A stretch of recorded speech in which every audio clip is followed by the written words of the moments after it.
It is 10:02. Good morning from the 104.5 The Zone studios. I'm Lucas Panzica. The Titans wrap up OTAs today at Ascension St. Thomas Sports Park. Coaches and players met with the media yesterday, and quarterback Cam Ward talked about where he's trying to make strides at this point in the offseason program. Well, I think I'm making strides in the protection game. Obviously, I think that's the biggest thing that I got to improve on every week. Just trying to get with Coach Callahan as much as I can, get with Coach Bowe, Coach Callahan, the O-line coach as well. So just trying to get better in my protection game. Titans are on the field today, and the next week it's mandatory minicamp throughout the bulk of the week. The Stanley Cup Final gets underway tonight in Edmonton. Oilers and Panthers in a rematch of last year's final that the Panthers won in 7 games. Puck drop tonight is at 7 p.m. In NBA news, the New York Knicks have fired head coach Tom Thibodeau after leading them to the Eastern Conference Finals for the first time in 25 years. For all your foundation repairs and waterproofing needs, visit USSTN.com. Breaking news at once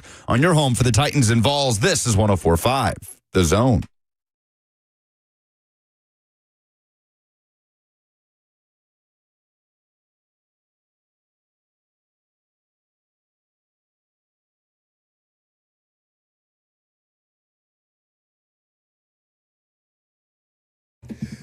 What's happening? Welcome into 104.5 The Zone. If you're just now hopping on for the morning, we're happy to have you. It's Robert, Lucas, and me until 1 o'clock. We got Walker Zimmerman of the Nashville SC Club, of course. Oh, I guess that's redundant, Nashville SC Club, but the Nashville SC squad, and most recently of the U.S. men's national team. He'll Nashville Soccer Club. I think I like that. Yeah, it would at least make for interesting merch, if nothing else. But Walker Zimmerman will join us in about 15 minutes from now. You'll also hear my conversation with Cody Barton yesterday after OTA practice. There is OTAs today, but those are not open to the media. So we will have 3 straight days of open practice next week. And then it's off for summer vacation for the NFL. So you get it where you can at this point in time. And there's a lot of things to work through. 615-737-1045, of course, is the number. If you would like to call in, ask any questions about Titans OTAs, I'd be happy to answer those for you throughout the course of the morning. F&M Bank Chat, also at your disposal. Facebook, YouTube, Twitter, and Twitch. There's a lot of random things about us in there. Were they talking about us on the morning show? What's going on? Yes, they were. From what I heard. Ramon was giving grades out for all of the interim hosts he had last week. Oh, what did I get? He gave you an A-. An A-? Yes. Who had the highest grade? I believe it was everyone else. A+ is all around, except for one. A+ is all around, except for one. You know what? That tracks. Actually, I'm being told that Slay got a B-, so you were in front of Slay. I got a B-. Or a B+, something. Who? The semantics. He passed. That's passing with flying colors for most of us. Well, I think Slay's just held to a higher standard by Ramon generally. I would imagine that's so, but, we'll take anything related to that because people are asking me to respond to the grade, but I think an A- sounds lovely. I really enjoyed hanging out with Ramon for 4 hours. It was a lovely break from whatever the hell this is for the next 3 hours. Yes, speaking of you returning, Lucas and I would both like grilled tenders medium, please. I asked you for your lunch order yesterday. Yes, but that was at the middle of the day. We could have already bargained for our food and danced in the hallways for people's leftovers at that point. Okay. This is early in the day. It's 10 o'clock. We're not yet hungry. Oh, my God. I died right there. Listen, he's on the verge. He's on the verge. He's so hungry he can barely speak. I'm famished. How many different things did you smoke this morning that would cause you to gasp for air in the middle of the first 6 minutes of the radio show? In fact, we started at 10:03, so 3 minutes in and you can't breathe. Just one. Uh-huh. So all the different things that we have going on this morning, we've got a lot of them, of course, and we're looking forward to Walker's been on the show before, but it's been a while. So looking forward to catching up with Walker. And Nashville SC, obviously, having the streak is now 10 unbeaten. That's at least ties a record, doesn't it? Top 4 team in the Eastern Conference heading into this international break. So they're off this weekend while the U.S. men's national team plays a couple of friendlies ahead of the Gold Cup. Feeling pretty good. So how much of the Titans stuff, what specifically did you guys hone in on before practice versus after practice yesterday? Well, yesterday, a lot of the focus after Brian Callahan spoke was on Cam Ward and also on the offensive line, as Kevin Zeitler is there, but taking it slow, right? So you wonder when he's going to be up to full speed with his new unit. Understand that he's at a point in his career where you don't worry about him. But him and Lockett just seem like they're on the blue hair plan. Like they're taking it easy with the old guys. But, guys need to learn how to play next to him. So I do wonder when that ramps up. So we played pretty much the entire exchange with you guys and Bill Callahan, because the offensive line is such a fascinating thing to me this year, where the margin for error, or I'll say the patience, is going to be so much thinner from the Titans fan base for this offensive line than it will for Cam Ward, right? With how bad things have been. Year 2 of Bill Callahan, you improved in some areas. Depth is still a question. Lloyd Cushenberry and his return from the Achilles, still a question. But it's still a group that has to learn to play with one another.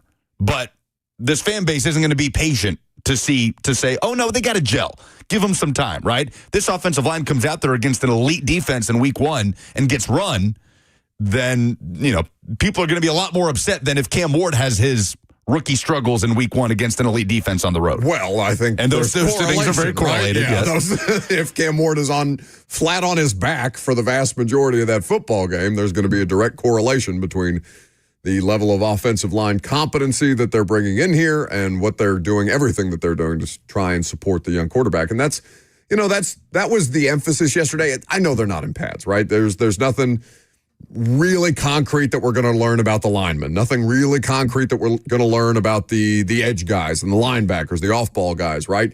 Even though Cody Barton is going to give you some insight into the linebacker competition today when we play that conversation for you at 12:20. It's interesting to talk to them because, like J.C. Latham, the only thing that he knows is Bill Callahan OTAs, right? So, like, he feels it necessary to get down to a fighting weight of 340, by the way. I don't think I've seen 340 look like that on a human being since Roger Saffold played here. Like, Roger was built like Superman, you would imagine, like super soldier serum type of stuff. J.C. in his new look or new physique reminds me very much of that. But he knows that he needed it because summer in Nashville, summer in Middle Tennessee, especially when you're doing joint training camp practices with who? The Bucs in Tampa in August and the Falcons in Atlanta. We know they're doing joint practice with the Falcons? Yes. Okay. So they're going down to Tampa and then to Atlanta the following week? I think they might. I don't know if things have been concretely worked out to where they make it a bit of a road trip like both of those things. Because I know they're not staying out west when they go out west for the, Cardinals first, then Vegas, I think. Either way, it's flip-flopped. Those 2 games are consecutive. But you're going to be in joint camp in 2 of the hottest places in the country in the middle of August. And J.C. Latham understands that you don't have to just be in shape for that. You've got to ramp yourself up for Bill Callahan's OTAs. And somebody like Dan Moore, who comes from Pittsburgh, where Pittsburgh is obviously a strong standard of football tradition, of work ethic, of excellence, and all these different things, toughness, right? They don't have Middle Tennessee summers like that. So it's Dan Moore not struggling, I would say, but like clearly feeling a difference between his previous experience with the Pittsburgh Steelers and now being dropped into the middle of Bill Callahan's thing, where if you played the full exchange, I don't know if this made it into the video. You used the video that I put out? Of Bill Callahan, yeah. Yeah, I don't know if this was in the video that I had, but he basically was talking about, but for the guys who have been here, we're hitting the ground running. Like this is he was. Okay. Yep. Yeah, like you know what's up, you know the drills, you know the sleds, you know the different techniques. Let's go. So, and the new guys are pros, right? They're vets. So right. there's a level of expectation there too. They've lessened the learning curve, but like the Bill Callahan standard is famous. Yeah.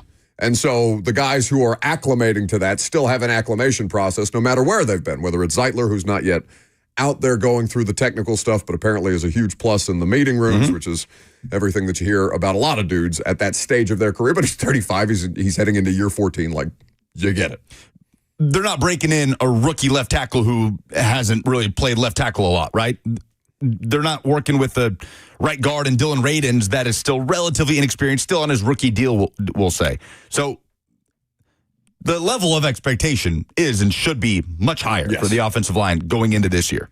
Guys who weren't out there, we mentioned Zeitler and Lockett, although Lockett did walk out there later just to kind of take in what was going on in team, I guess to get what they call mental reps, right? Watching from behind the offense and the defense and seeing the different things and talking through things with younger guys who obviously have much less game experience than Tyler Lockett. Did not see Amani Hooker out there either, but, there wasn't anything specifically disclosed about injury the way that I think it was Curtis Jacobs he mentioned before practice, was dealing with something that he wasn't going to be out there yesterday. But it's all technical for the big guys right now, and the technique stuff is really being emphasized for the dudes who are able to participate.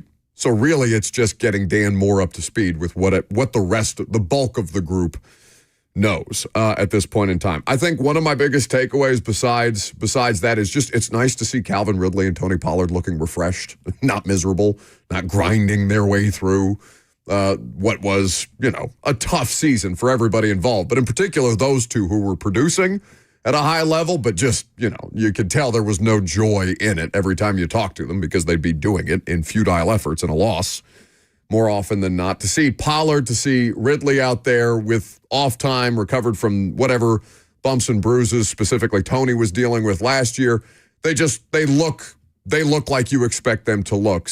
Because I was asked yesterday doing the Q&As about who looks like they've improved the most, and it wasn't necessarily an improvement thing for Ridley, but he just looks rejuvenated out there. And obviously that's something that you're hyper-focused on with him and a rookie quarterback and the level of connection that they're going to be able to develop with as many reps as humanly possible at this point. We'll obviously have more time to talk about it because there was a ton of stuff, a ton of different people that we talked to throughout the course of the day yesterday at OTA, so we'll circle back to the Titans here in just a little while. But coming up next, we'll be joined by Walker Zimmerman. We'll talk about him getting called up to the U.S. men's national team, about the great success the Nashville SC is having this season. Thank God somebody needs to carry the weight of professional sports in this city, and SC is doing that at a very high level. So we'll look forward to Walker coming up next.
Picture this. You're working remotely from home and your power goes out. It happens often. And if you're somebody like me who does a lot of work from home, for example, that is about the worst case scenario that you can have. There's no need to compromise with Mother Nature anymore. Premier Generators is here to help. They're a new partner of the radio show. We're very excited to have them on board, and they are very excited to help you through all the different weather situations that we deal with in Middle Tennessee. Nashville's great. We get all four seasons, but with a lot of that comes things like hurricane residual, right? Tornado season is what we've just come through the bulk of at the very least. And when those situations happen and your power goes down, there's all kinds of different things that you have to deal with that you don't have to if you have Premier Generators there to help. They know their craft inside and out and will ensure the best generator for your own unique needs. Premier Generators is the largest certified generator dealer in Tennessee, always offering a 10-year warranty on all generators. Free consultation is also what they offer, so what are you waiting for? Contact them today at premiergenerators.com. That's premiergenerators.com, or call them at 615-439-2992. That's Premier Generators at 615-439-2992.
Welcome back to the show, fueled by Hattie B's Hot Chicken, the best hot chicken in the world. We haven't done a lot of soccer talk this year, even though Lucas has been pining for it, calling a lot of the Nashville SC games. Of course, you can hear those on 104.5 The Zone, and we're very happy to have Walker Zimmerman back on the show. Talk a little SC, and of course, getting his second call-up to the U.S. men's national team. Walker, thank you so much for stopping by. We have to start in the obvious place, and I'm sure I'm not the first person to ask you this, but what the hell happened to your hair?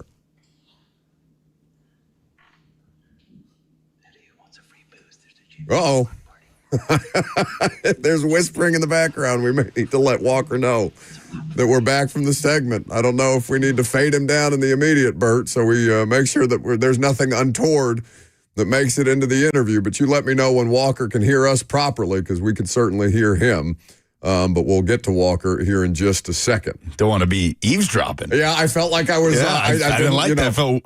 I didn't want to. It felt dirty. It felt a little dirty We'll work through the communications aspect of it here in just a second. But what can you tell people about what you have coming up? Not just you specifically, obviously, even though you're going to be on the call for Westwood One next week.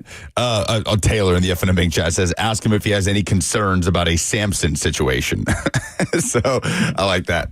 So yeah, the U.S. plays 2 friendlies Saturday and then Tuesday in Nashville before the Gold Cup, which is really their last chance to compete together for 4 to 5 weeks before the World Cup comes to U.S. soil. World Cup is coming to America, which means we don't have to play qualifying matches, which gets you prepared for the World Cup. So you have to find other ways to get the team together and on the same page and with the new manager that just arrived last fall. So, right now the storyline with the U.S. Would be the guys that are not there, but it also means opportunity for the guys that are there in that camp. And Walker absolutely is one of those guys and one of those leaders.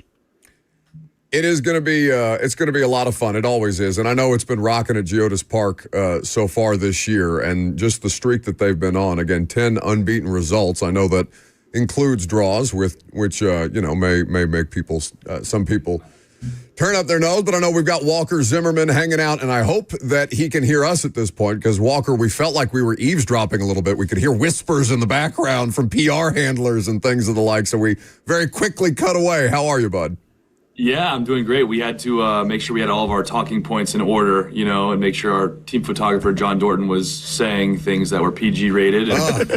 We're here. We're live. We're on 104.5 The Zone. Great to be here. Those damn photogs, man. You can't trust them to handle themselves on FCC safe radio, can you? He's from Nashville, man. He was just excited talking about the game. He wants everyone to come out. Yeah, absolutely. Well, I know the city's excited, and I know you're excited to get another opportunity to compete at that level, Walker. But for you guys, just to start with club play first and foremost, like Nashville SC has been electric so far this year, and a streak of 10 unbeaten results is so impressive. I know you missed a good chunk of time throughout the course of the season dealing with the concussion situation, but for you and the club right now, how proud are you of the progress that you've been able to make year over year?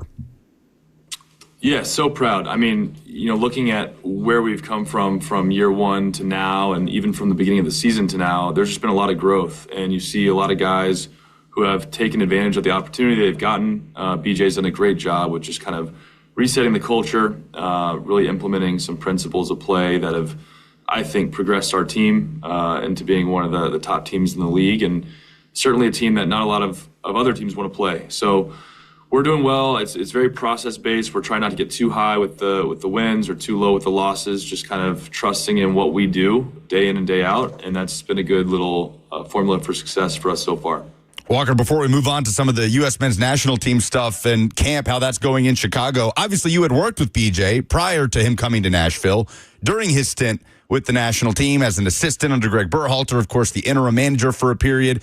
So can you just take me back to that transition from the 9 games that BJ coached last year after coming in the summer and then sort of getting his feet under him, having a whole offseason and launching into 2025? What's been the biggest difference to you with BJ and kind of how his message is permeating through the team now with you guys having so much success as opposed to when he had just arrived and it was kind of getting his bearings a little bit? I think it takes time. I think there are so many kind of phases of play that he wanted to adjust. There were principles that he wanted to ingrain in our minds. There were culture building opportunities that he wanted to create. And so for us, not making the playoffs was actually a good thing last year. It gave us more time to train. It gave us a month kind of locked in with the guys who would stick around for the most part for the next season, and gave us that opportunity to train and get to know BJ, for BJ to know the players that he had, the players that he needed to bring in.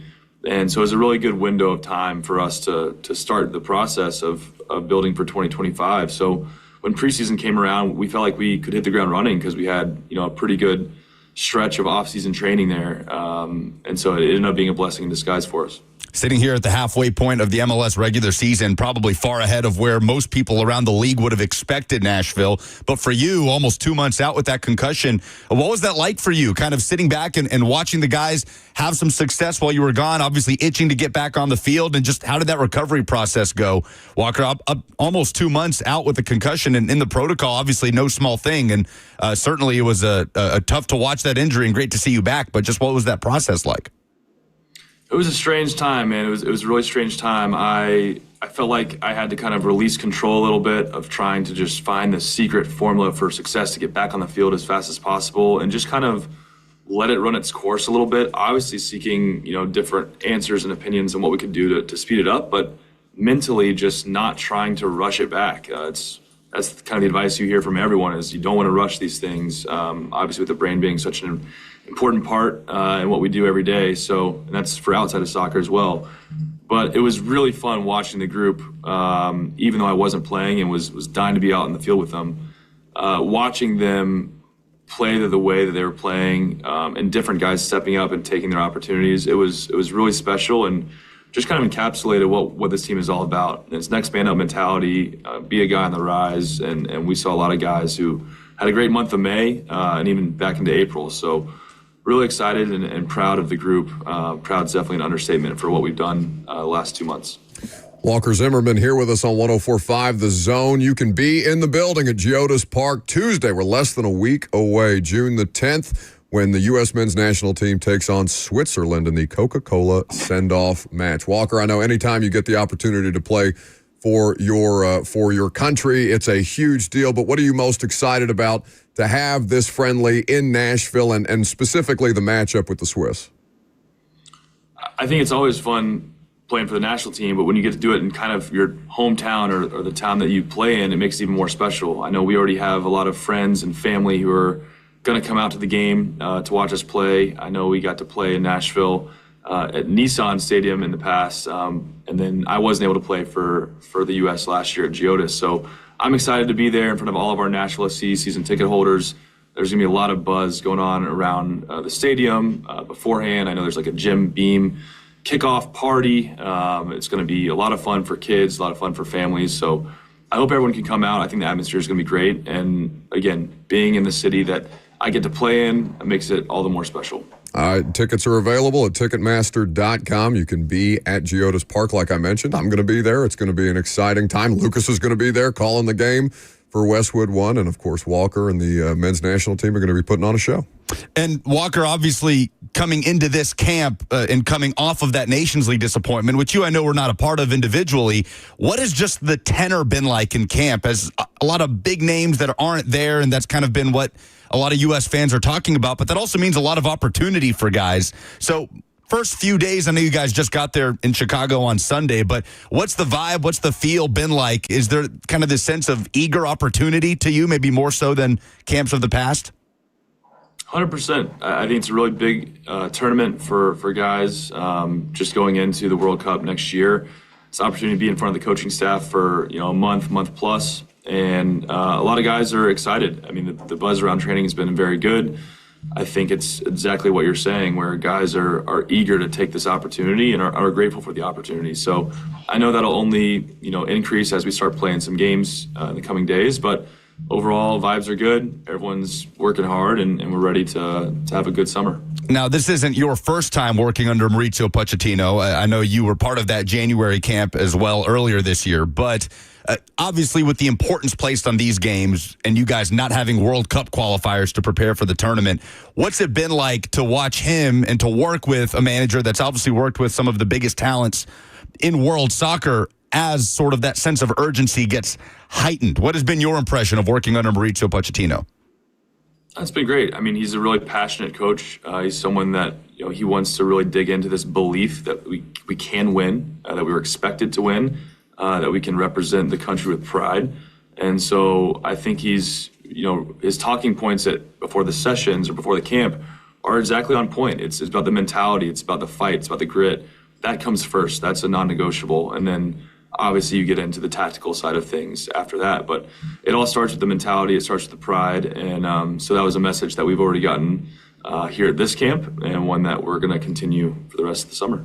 All right, so there's a good chunk of the audience that can see you, obviously, on YouTube, Facebook, Twitter, and Twitch, where we're live streaming. But for the FM audience, you have a buzz cut.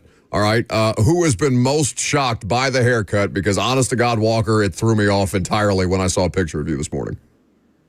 Man, it was actually funny going into the locker room for the game on Saturday in Nashville, because I would basically go up and give someone a handshake, and they'd kind of be like, oh, yeah, what's up? And they'd turn around like so fast and whip their neck around like, wait, what? Like, I didn't even know that was you. So they were absentmindedly saying hello and then realized, oh my gosh, that's Walker.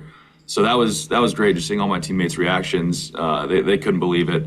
But they were very complimentary. It was an emotional time for me, and they were very supportive of the new look. So I appreciate all of them. No, I mean, of course, there has to have been a great amount of emotion in that because, like, the flow is impressive, and to have earned the nickname Thor, you know, it kind of connotes that you would have the flowing locks in the middle of that. Do you get a new nickname now? Like, I don't know how the hell you even go about this. Yeah, I don't know. I guess we're going to have to, it's going to be a trial and error process. We can try some things out over the next couple of months and see what sticks. I'd hate to be the Swiss on the other side of that emotion, dealing with the trauma of the buzz cut, even though I understand it was your own doing. And by the way, you pull it off. Like, there are very few people that could, not to gas you up, Bud, but like, it's going to be okay. Like, it's a great time to do it. I appreciate it. It's more for the rest of us, honestly, Walker, but I'm glad that you made some time for us on the show today. It's good to catch up with you again. Again, health and success for you guys for the rest of the season, and good luck on Tuesday. We're looking forward to being in the house. All right. See you there. Thanks. Thanks, Walker. That's Walker Zimmerman of Nashville SC, and, of course, the U.S. men's national team, kind enough to make some time for us on 104.5 The Zone. So this is going to be, you're doing the first U.S. men's national team game on Westwood One, which we have not gassed you up enough about. I was going to try and embarrass you in front of Walker, and then I could tell that you had your professional broadcaster voice on, so I didn't want to, mess with your flow there, bud. Well, thank you. I appreciate that. You almost ran out of air on one question, though. Like, you were going for a hot minute, and then you just kind of almost like Robert, gasping into the microphone in the first segment, just was able to squeeze out, what's it like to play for Potch or whatever you call him? Potch. Okay. Yeah, pretty simple. Mauricio Pochettino. I am very He was excited. so worried I was going to embarrass him, by the way, during that interview. In my ear, he was like, play along with me. I was like, oh no, what are we going to do here? I'm thrilled. I didn't subject him to what I was going to subject him to. I'm thrilled that I now have the nicest man bun in Nashville. Ooh. Who's a close second? Yeah. Ain't nobody, baby. It's me on top. Big Bird on top, baby. How about that? Now, Walker, Not when by he default, BB&B, Big Bird man bun. when he first got to I Nashville, was going to say man boobs. yeah, you kind of just put that right in his lap. What are we doing? I'm back. Oh. Oh, I didn't miss a beat. What are you doing? I'm Now- just coming back. That's I all need I'm doing. lunch now. If you're gonna talk about my That'll cost you 4 chicken tenders. if you're fine. gonna talk about my phenomenal pectorals back here, then you need to get us some grilled tenders. All it costs to belittle you is chicken? That's correct. I got it in spades, baby. Yeah, come on, then. I got it in If you want spades. to talk to me like that, then I need a 4-piece back here with a Diet Coke. Chad on the FNM Bank chat is arguing he has the best man bun. So maybe we need a man bun competition that Walker Zimmerman would very clearly win because it worked. The man bun worked. He didn't always have the man bun in his career. I didn't want him to feel like I was insulting him by saying, oh my God, what did you do to your head? Well, when he first got here, he scored the first goal in Nashville SC history in that game against Atlanta in Nissan Stadium with 60,000 people. He had a very short hair at that time, but to see it totally buzzed off was very jarring. But this is a big opportunity for him. For those who haven't followed it, kind of the story with the U.S. this summer as they get ready for Gold Cup, which is the North American kind of continental competition. Last chance to really get an extended camp before the World Cup comes to U.S. soil next year. The main story has been the guys that won't be there. Christian Pulisic is kind of taking the summer off to rest and recover to get his body ready for next year. There's a lot of guys that will be with their club during the Club World Cup, which FIFA has now expanded and is trying to make a bigger deal and is holding in the United States. Geodis Park will host a few games. So that has caused some consternation with U.S. fans, as this is a very critical time in the calendar ahead of the World Cup. But it also creates opportunity for guys like Walker that, Walker played in all 4 games of the World Cup in Qatar in 2022, but yet still, he's fighting for a place. A lot of these younger players are fighting for a place, and it seems like Mauricio Pochettino is a manager that is giving them every opportunity, kind of a clean slate for all of these guys. So it's a huge camp for a lot of these players. My level of soccer knowledge, as you well know, is limited. But what I do know is that Christian Pulisic is taking time away to take the summer off. And obviously the World Cup is not yet on our doorsteps with the United States as a host nation, but it's damn near. We're right there, right? I don't love the idea of the best player on the men's national team needing or publicly talking about taking the summer off when the rest of these dudes are in camp grinding it out because they got pantsed and they're trying to put on a better show because, to your point, American soccer fans, men's national team soccer fans, are not in love with the way that this situation has gone. So I don't mean to reduce it to the most basic version of sports talk radio, but I'm kind of out on the Pulisic attitude thing. I don't love this. That's kind of the story going into camp. And I know he's great, and if there was one guy on the squad that would get to do this, it would be him. Sure. But, come on, bud. You're not alone, man. Tim Howard and Landon Donovan are hosting a podcast together. They have not held back on this. Aren't we all, by the way? Yeah, for sure. They've not held back on not loving this. And then Mauricio Pochettino was on that podcast this week talking about players he's coached like Neymar, Mbappe, and Messi always being desperate to play for the national team, that's the most important thing. It's not sitting well with a lot of people. So you can see it from the angle of the most important thing is Christian is healthy and 100%. He's a player that's had a lot of injuries throughout his career. We need him for next summer. We need him in the best shape. But then there's also the other hand of we need to see some fight from this U.S. team that didn't really show it in March in the Nations League. So you want to see your best player and leader out there, and it's your only extended camp that you get with Pochettino as the manager before the World Cup. So people are very split on it. It's a controversial topic, but you are not alone in that opinion. I do know it's a lot of opportunity coming up for guys that will scratch, fight, and claw for a place, which is exactly what this team needs right now. Yeah, but you also need buy-in from the fan base, right? And the best way to do that is to get the best player in the country on the field. It's not ideal. To give the casuals like me a reason. The reason is because it's the United States men's national team and you're going to root for country, right? So, of course, that's the thing that gets you in the door. But the thing that gets you more excited about it is to get to see a homegrown star, one who's capable of playing in international competition at a high level where that's been a tough thing. I know it's less of a stigma around American soccer players now, but for the longest, it felt like Pulisic was almost, blazing new trails for American soccer players that way. Yeah, for sure. And I don't want to get ahead of my skis or anything like that, but just trying for me, who wants to go to this game, who wants to get in on, everything that's going on, who wants the men's national team, obviously, to have success. It just, it leaves you a little lacking that way. He's on my Instagram algorithm, I scroll, and there's an ad for this game in Switzerland, and he's the picture. So, yes, you want to build that anticipation. Your most marketable star, the only one on this team that has a documentary made about him, is not on there. So, you're not alone, man. We'll see. A lot of opportunity for these guys, and there will be friendlies leading up to the World Cup for Pulisic to play and get acclimated with this team. But it's interesting times, and they need to kind of change the way their own fans think about them in this next month or so. So Walker will be a part of a group that gets an opportunity to do that without their biggest names.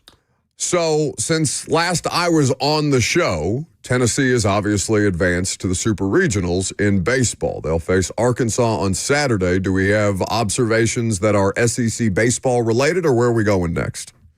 Yeah, the SEC didn't exactly cruise through opening weekend the way maybe we thought they would. I'm Buck Rising. It's 104.5 The Zone.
SEC with Lucas P? You down with SEC with Lucas P? Who's down with SEC? It's Lucas P. 13 SEC baseball teams qualified for the NCAA baseball tournament. Many thought it'll just turn into an SEC Invitational like it does many years. Last 5 national champions in Omaha have come out of the Southeastern Conference. So 13 teams started on opening weekend with regionals. Only 4 remain. And only 3 could make it to Omaha. Why did you make eye contact with me when you said that? That was I can't get him to make eye contact with me. You don't look at me anymore. In a game of survival. It was so weird. It's very jarring. Go ahead. So 4 teams left, 2 of them pitted against one another. In super regionals, obviously, that would be Tennessee versus Arkansas. Tony Vitello going up against his old boss, Dave Van Horn, who has kind of been a bugaboo for Tony V in his Tennessee career. They have not won in Arkansas. They have to go to Arkansas to win a 3-game series to move on to Omaha.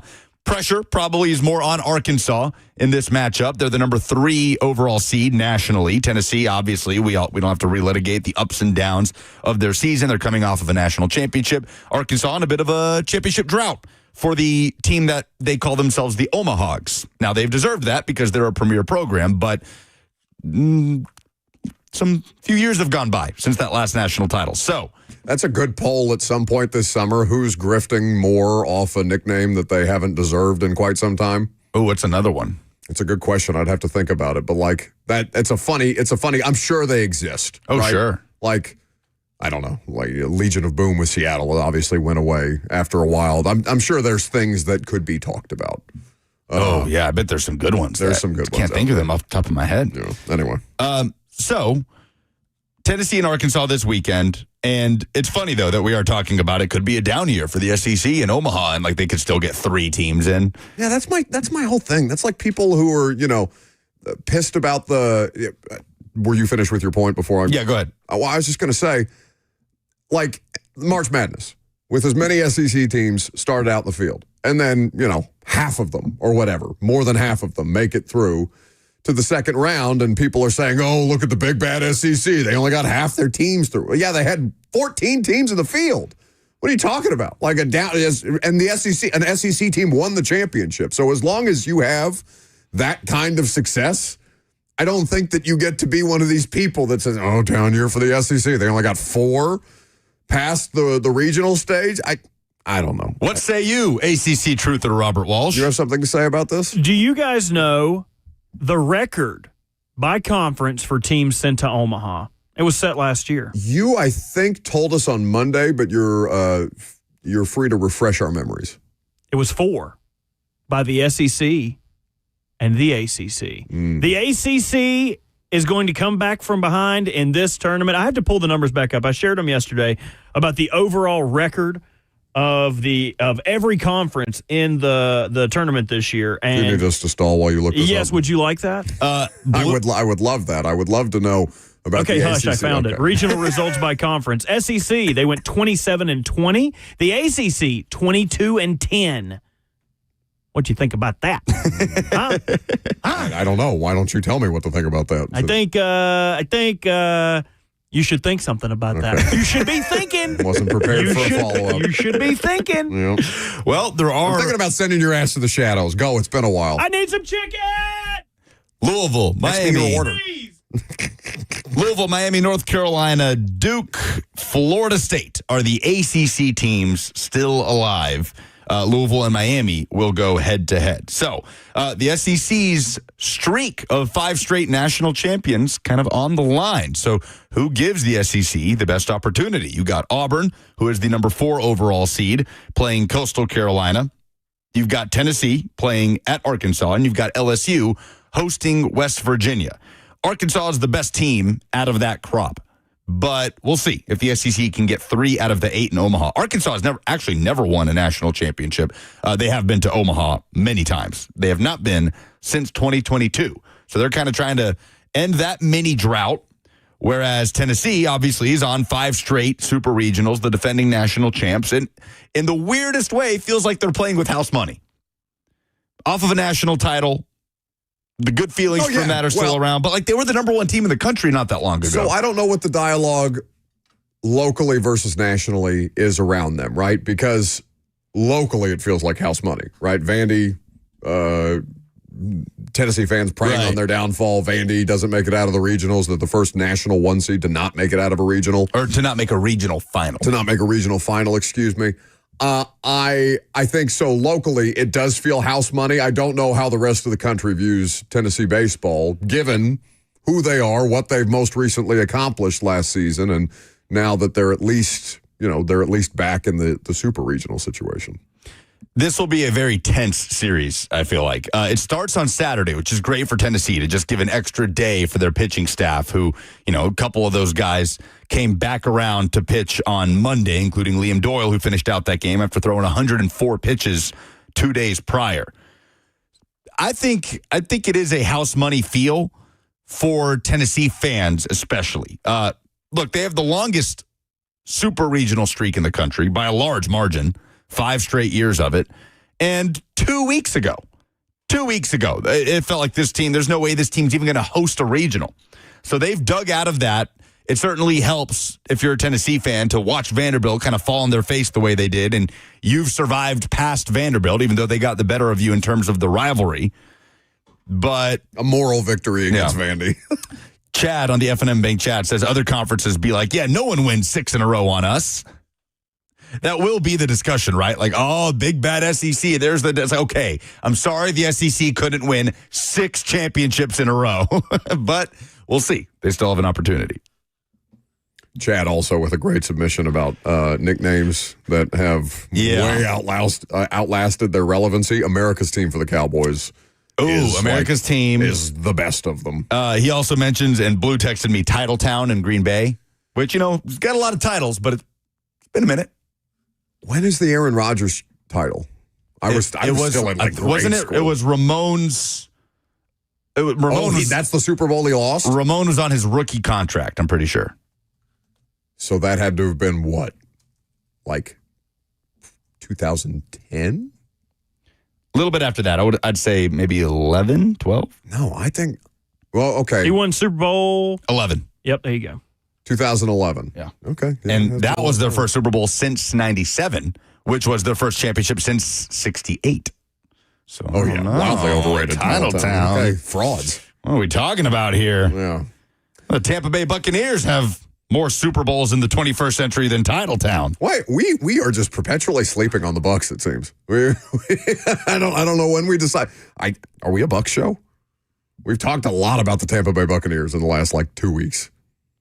Robert in his Lamar Jackson shirt. Who would win a foot race, Derrick Henry or Lamar Jackson? Because Derrick thinks it's him. They would tie, respectfully. Oh, you don't want to pick one? No. It's like picking between your children? I like 2 Christmases. Can they, can they bend some rules? Another version of you're playing somebody on a video game and you reach over and mess up their controller. Can Derrick stiff arm Lamar while he's running next to him? Yeah, but Derrick would try and stiff arm Lamar, and then Lamar would jump backwards and be able to dodge it, and Derrick would just topple over. I would assume. Has anybody successfully dodged a Derrick Henry stiff arm?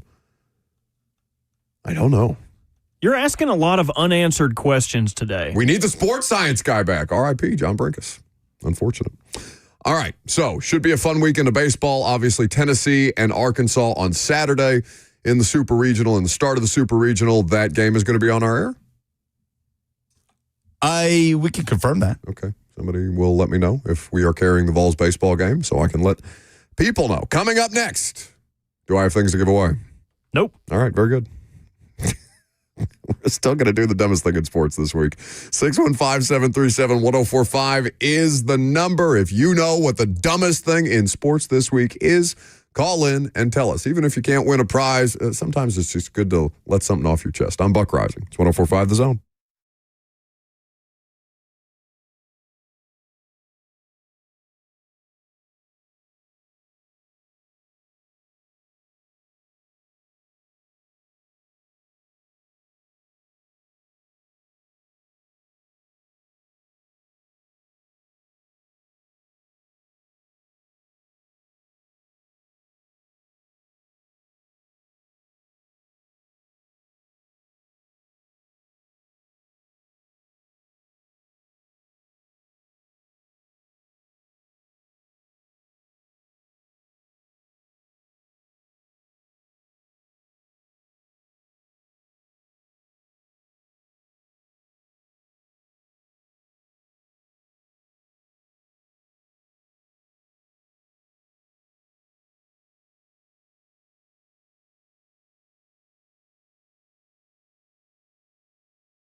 It is 11:01. Good morning from the 104.5 The Zone Studios. I'm Lucas Panzica. The Titans wrap up OTAs today at Ascension St. Thomas Sports Park. Coaches and players met with the media yesterday, and quarterback Cam Ward talked about where he's trying to make the most progress at this point in the offseason program. I think I'm making strides in the protection game. Obviously, I think that's the biggest thing that I got to improve on every week. Just trying to get with Coach Callahan as much as I can, get with Coach Bo, Coach Callahan, the O-line coach as well. So just trying to get better in my protection game.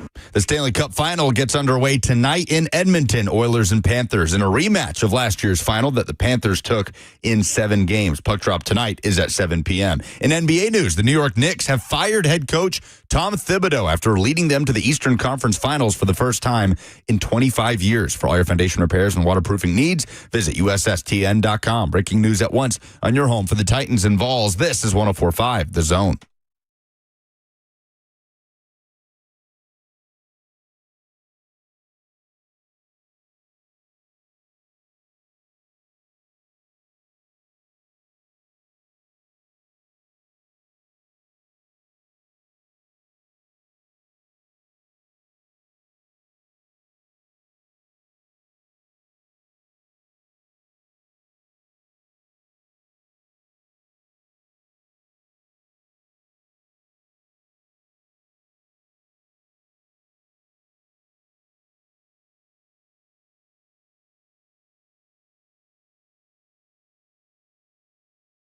Six 615-737-1045. What's the dumbest thing in sports this week? For me, it's easy.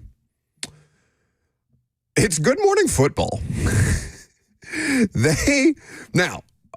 Not tomorrow and on Friday, because tomorrow and on Friday, they're going to have something that I think is really cool. They're going to do an all-female cast for the next 2 days of Good Morning Football, and our friend Madeline Burke, who is the New York Giants team reporter, is going to be one of the cast members. They're going to have all kind of women in football doing a lot of great work there, and I'm for that. But I am less for putting John Robinson on television if you're not going to ask him about the A.J. Brown trade.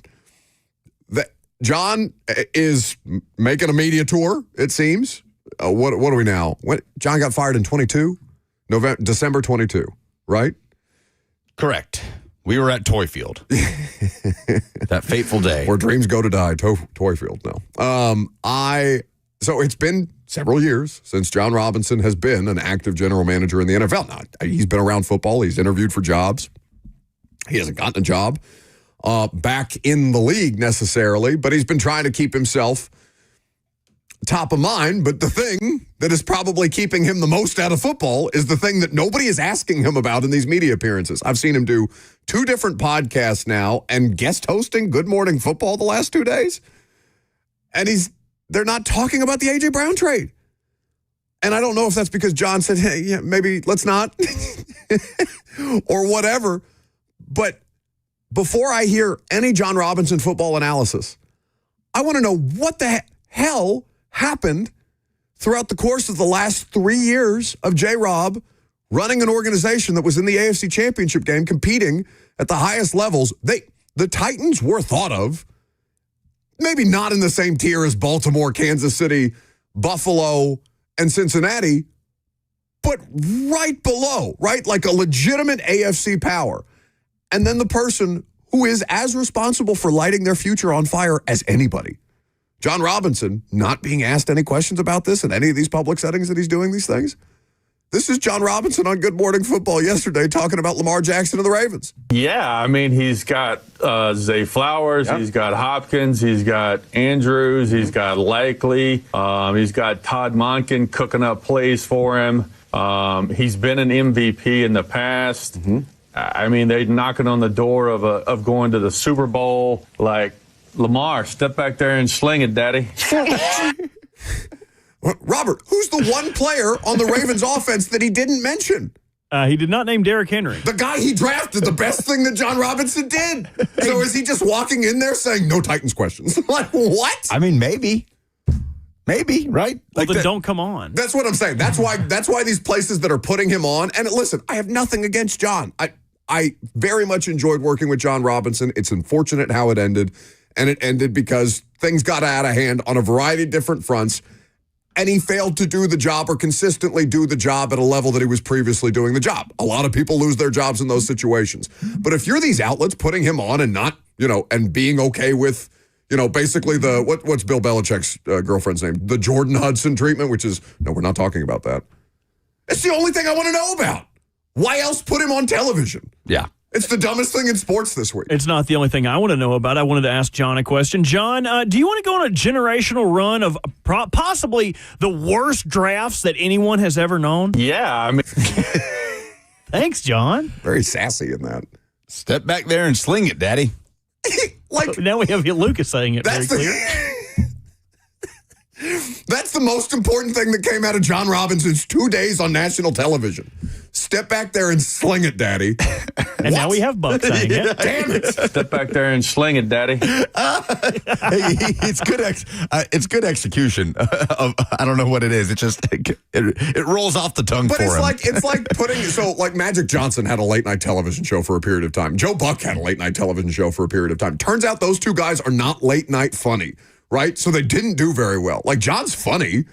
I mean, is he so funny that you're going to put him on TV and not ask him about one of the most consequential trades in the last, 10 years of football? Yeah. I don't know. I feel like this is Cheyenne every time she gets home from work. Step back there and sling it, Daddy. Oh. Come on. I'm talking about on the grill. On the grill, I'm the one who's cooking. You guys are gross. Give yourself the Peter Griffin sound. Give yourself the Peter Griffin sound right now. Oh, we were having a nice time. So was I. I don't want, after having made a man boobs joke at your expense earlier today, the last thing I want to think about is you stepping back there and slinging it. I mean, it was on the grill. It was on the grill. I will say that you gave me the idea to put pineapple on the grill, and it was delightful. You never heard of grilled pineapple? No, I have. I've just never myself done it. And then we went over to Robert's house where you refused to participate in can jam. I didn't have me participating in backyard games. Yes, you. No, I don't play. I don't remember this. Okay. You guys are ruining my transition. It's true, though. I don't like the activities. I'm I just going to talk over you in the meantime. Speaking of the grill. Okay, thank you. Hot dogs were grilled over the weekend, but not the ones you're thinking about. It was the Oscar Mayer Wienermobile race around the Indy 500 evaluation over the weekend. 6 Wienermobiles faced off, each representing a different hot dog style from a different U.S. region. The race was streamed on the Fox Sports app ahead of the Indy 500, with the Slaw Dog taking first place. Here was the opening ceremony. That was my grandma. That, the sound of 70,000 fans who are pumped up and ready. The thrill of the grill, guys, here at the Indianapolis Motor Speedway. Like I mentioned, the Slaw Dog ending up in the Wiener Circle.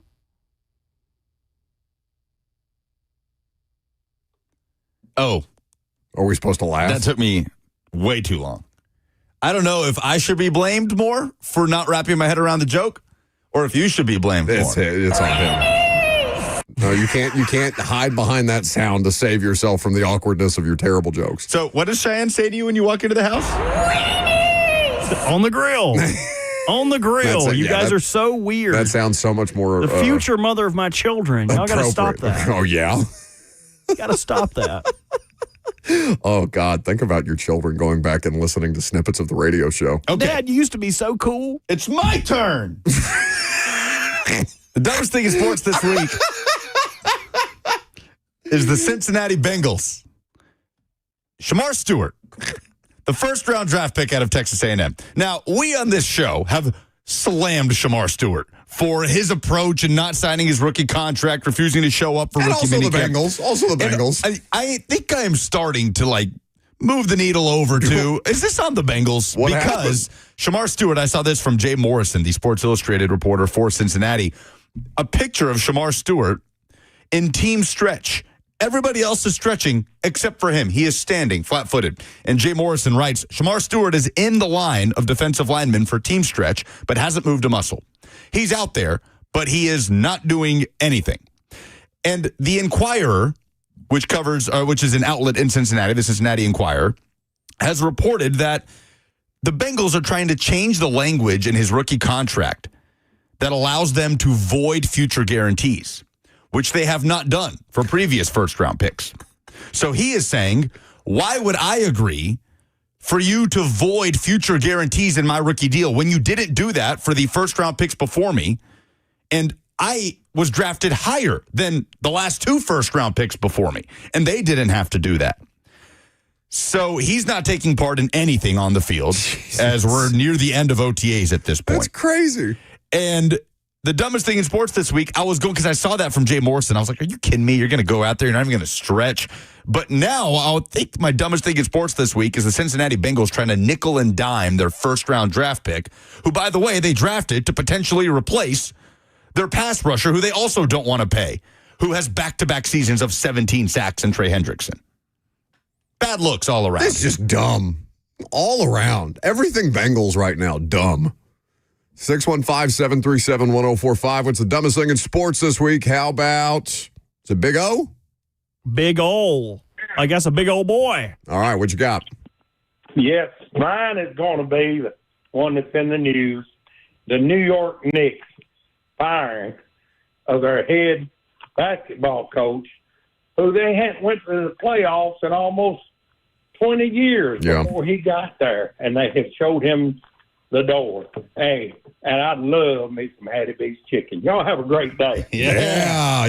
He's that boy trying to get. Oh, we ain't giving nothing away. Dang. Love you, bye, big ol'. I'll buy him lunch before I buy you 2 lunch. Oh, come on. Did you say It wasn't open yet. Hattie B's is now open. It's 11 o'clock. Now we can order lunch. Okay, cool.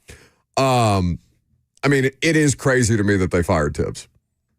I know that Knicks fans are saying, well, he had a ceiling. Okay, you haven't been in the Eastern Conference Finals in how long? They've been in the playoffs. The Knicks have flirted around the playoffs. 25 years. That's what I'm saying. Like, I understand that you're trying to maximize your talent, but the grass is not always greener. And we'll talk about Tibbs more later because I think there's a local comparison that's really apt for what Tom Thibodeau and the Knicks have been. Let's go to Zach in Chattanooga next. Hey, Buck. My dumbest thing in sports is the San Francisco 49ers with the great news today that they released Nicholas Petit-Frere. Apparently, they thought it was a good idea to sign a bunch of trash tackles that the Titans ran through. I'll hang up and listen now. Thanks for the call, Zach. I mean, I don't even think he made it 3 weeks. No. It was Dillard and NPF that they signed. They haven't cut Dillard, I don't think. No, but how bad do you have to be released as an offensive lineman before you even put pads on? Like, all you have to do is technique work. Wait. Well, it's and not meeting like room stuff. And it's not like it's uncommon to see that kind of churn. You know, like the Titans just signed a running back, cut a running back. But this is a former third-round pick. No, exactly. A former third-rounder that you just picked up saw for 2 seconds moving around with no pads on, said, oh, no. Or does he just not care that much? Like, I'm to that point where, like, that's a tough thing. The fantasy I hate football doing thing, that. it is, you're right. It's very difficult to determine that about a player.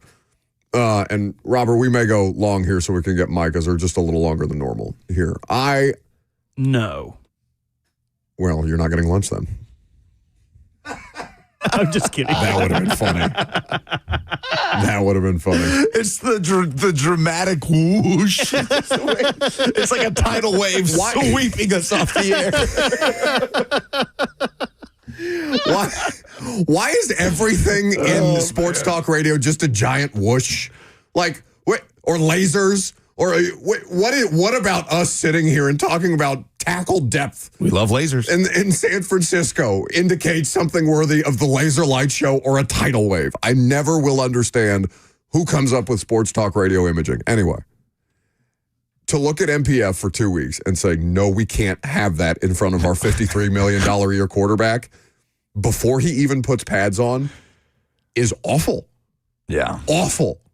Like, just retire, man. And again, John Robinson on television talking about everything but how the Titans roster fell apart. But the NPF thing is an especially strange one. No, they're all bad. I mean, it's a part. Think about that class. Yeah. But I'm just saying in his case specifically, like, there is talent there.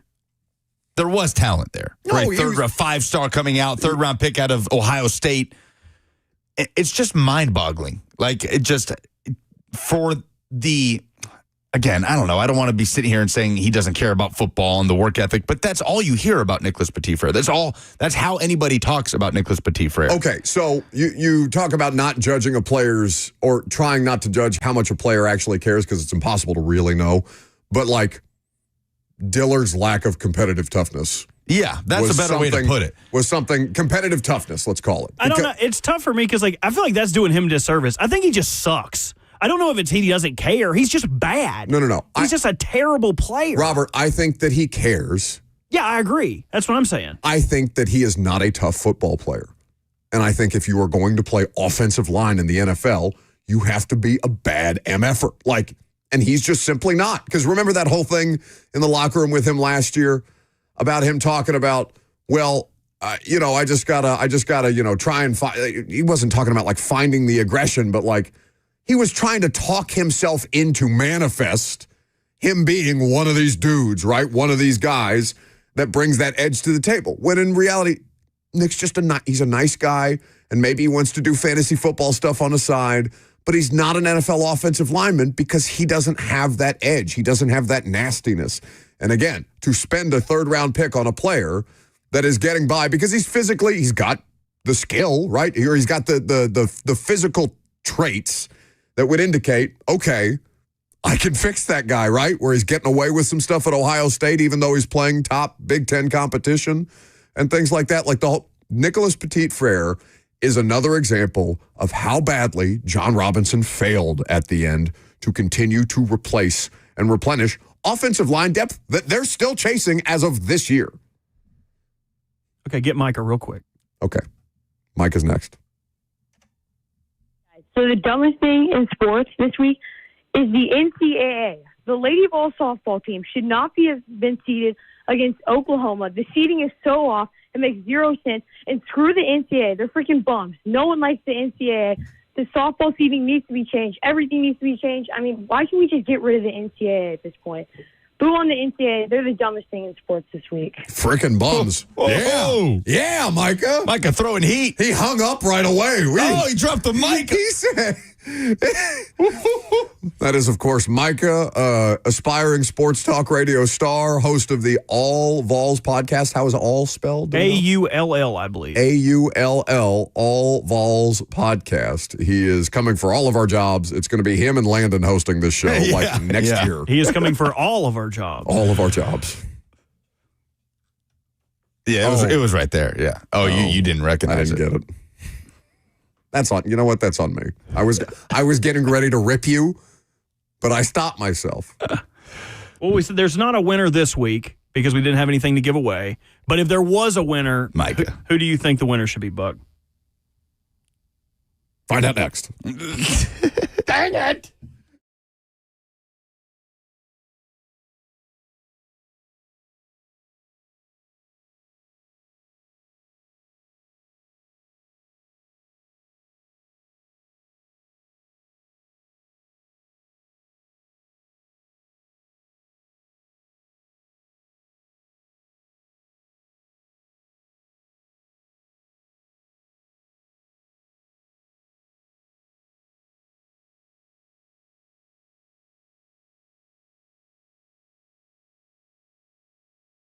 Two Rivers Ford, the South's most trusted Ford dealer, is offering you employee pricing for everyone. That's right. You pay what they pay at Two Rivers Ford, and that's just the way that they do business. They always go above and beyond for their customers. I know, because I'm a Two Rivers Ford customer myself for almost a decade at this point, and they've been in business for over 4 decades, offering you that award-winning customer service that they are known for, on top of quality American-made Ford vehicles. Two Rivers Ford, employee pricing for everyone. The financing is always excellent as well through Ford Credit. They, like I said, go above and beyond to make the car buying process fast, easy, and more fun to make sure that you get the right vehicle for your family's budget and for your needs. So, Two Rivers Ford in Mount Juliet is where you go, just 7 miles east of Nashville International Airport, or you can shop online if you so choose at tworiversford.com.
Welcome back to the show. Fueled by Hattie B's Hot Chicken, which, again, I have offered several times to buy these two idiots lunch, and they refuse to text me their lunch order for me to make the order. Wait, I have to text it to you? We want you to surprise us. I'm literally going to text you 100 tenders. Order it. Like, what do you mean? Okay, that's fine. Just tell me what to order. It's all good. It's all good. That's fair. Grilled tenders. Should we just do one thing? One of everything on the menu? The baked beans, the pimento cheese, the southern greens, all of it. We take one of everything. What happened to the music? It probably got bleeped out. I didn't upload this to the system. Well, let's be professional for 1 second. Okay. All right, that was enough. I don't want to be professional. Yeah, it's no fun. 615-737-1045 is the number. We just concluded the dumbest thing in sports this week, so of course Eric wants to call in after the dumbest thing in sports this week to tell us what his dumbest thing in sports this week is, but Robert tells me it's worth it. Hey, Eric. Hey, guys, I'm sorry. I didn't know if you guys had heard this, but I saw this on the news a couple of days ago. Inexcusable, Eric. We have a time frame for these things. No, we always have time for Eric. Okay. Well, actually, I can't remember her name, but it's the gymnast from LSU, and apparently there's a group of middle-aged old men that have been following around. They somehow find out her flight schedule and have been stalking her, trying to get her autographs and everything. It's the same group. I don't know how they're able to find out her flight schedule or whatever it is, if somebody has a connection with the airport, but somehow they're able to find out her flight schedule, and they keep following around no matter wherever she goes, trying to get her autograph and all that type of stuff. She talked about it. She says it's really, really scary. It's the same group of middle-aged old men that are following around. So that's my dumbest thing in sports. Guys, y'all take care, and we'll talk to you again soon. Don't interrupt him in the middle of his sign-off. Has something been done about this? Wait. He won't. We have to get out of our way for Eric, but you just won't let Eric do the thing that he does every time he calls in. I know. I'm sorry. I just was in reaction. Yes, stalking is bad. We can all agree. Stop following Livy Dunn around at airports. Is it Livy Dunn? I mean, what other LSU gymnast that's famous do you know? Goodness. Has anybody been arrested? I mean, this is terrible. Well, we've got one of the perpetrators back there running the board right now. No. My vacation was spent with my family, and you'll never catch me. Whispers. That's not a strong alibi.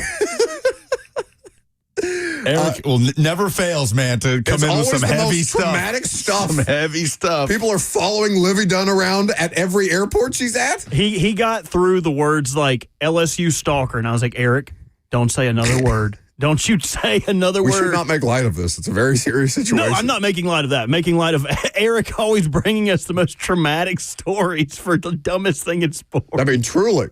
He's combing the dark web for the most insidious behavior out there. I know he sees an article and he has to write it down in his little notebook. He's like, this is going to kill.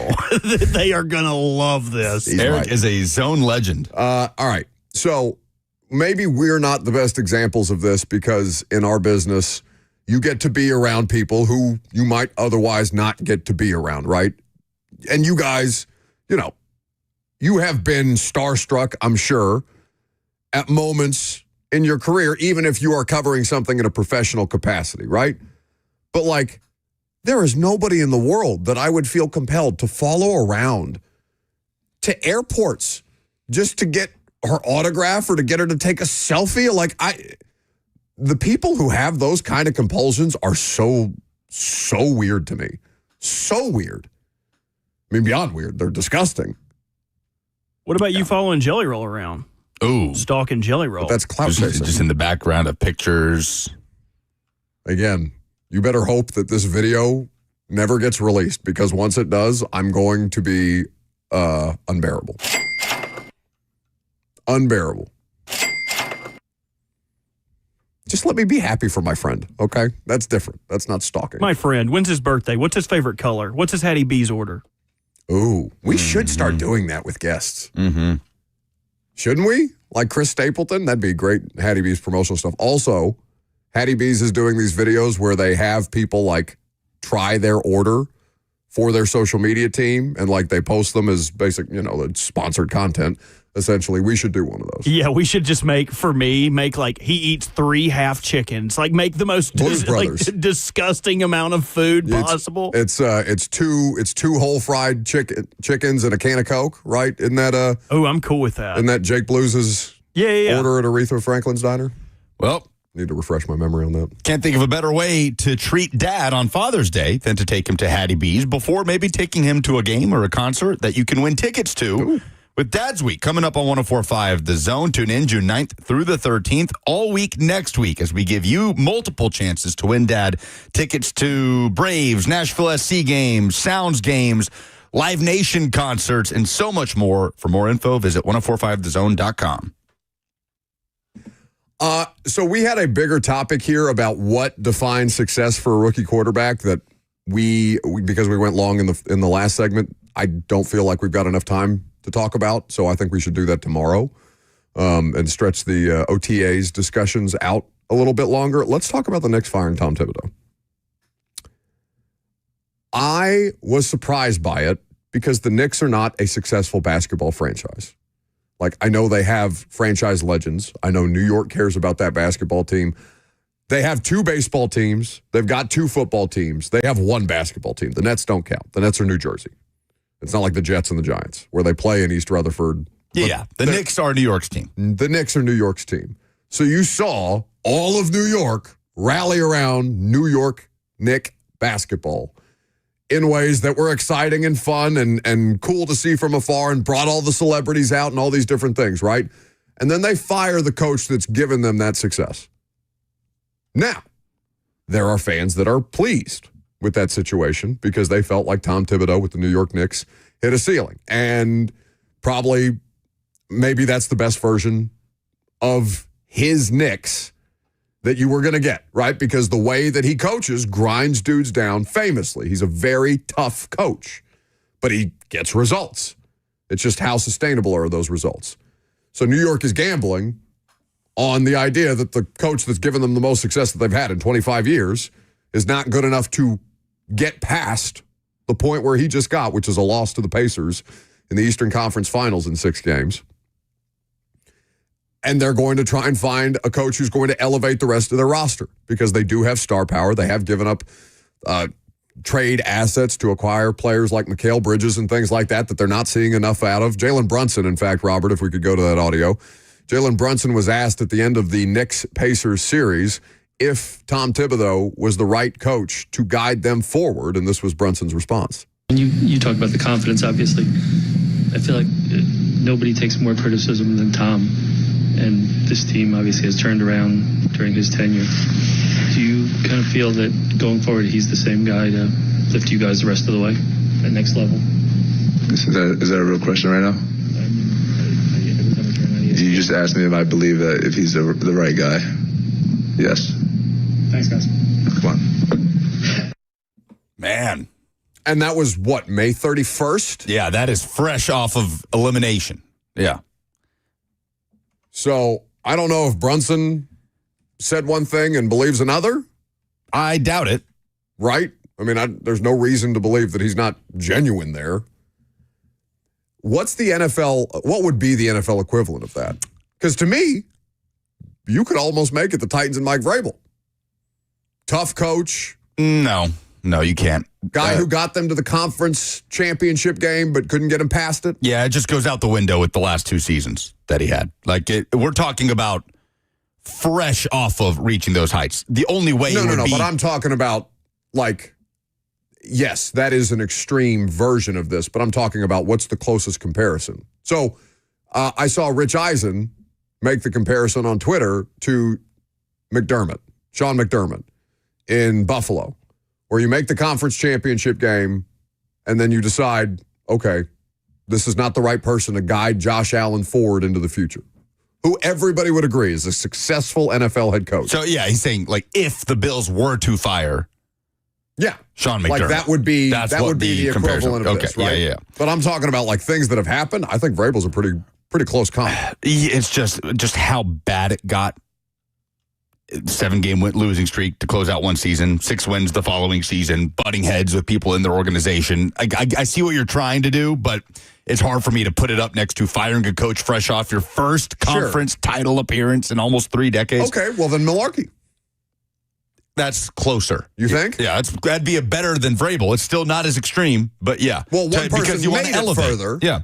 And that was as high of a high as this franchise had in what was the last AFC Championship appearance prior to early 19? 2000s? Like, what was it, 2003? Okay, They so lost to the Raiders. 15, 16 years.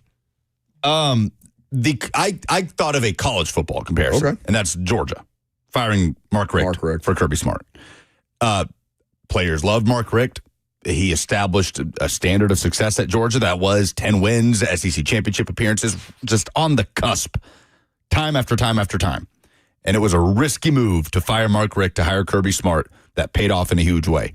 In the weirdest way, I respect this from the New York Knicks, while at the same time just hating the concept of Tom Thibodeau doing as good of a job as he's done and being rewarded with being fired because he didn't do the ultimate thing. They just gave him an extension. It's crazy. He didn't even start the new extension that they are now going to convert into a buyout. I know, and this could be idiotic, but one thing the Knicks have right now is you can call them dumb. That's fair. You can say this is a ridiculous decision, but what you can't say is the bar for them is winning a title. Ooh, some comments in the chat that may have given us a closer local comparison, Laviolette and the Preds.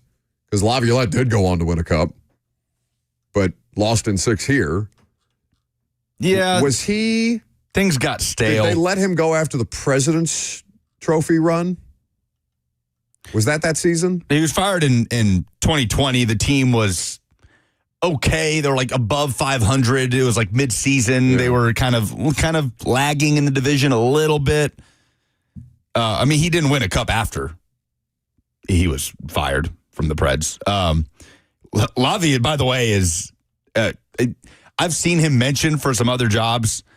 If he lands another job in the NHL, he will be on his seventh. How many has he had since the Preds? NHL team. He's coached the Caps and the Rangers since the Preds. So he has coached the Islanders, the Canes, the Flyers, the Preds, the Caps, and the Rangers. And if he were to get another job at the age of 60, that would be his 7th team.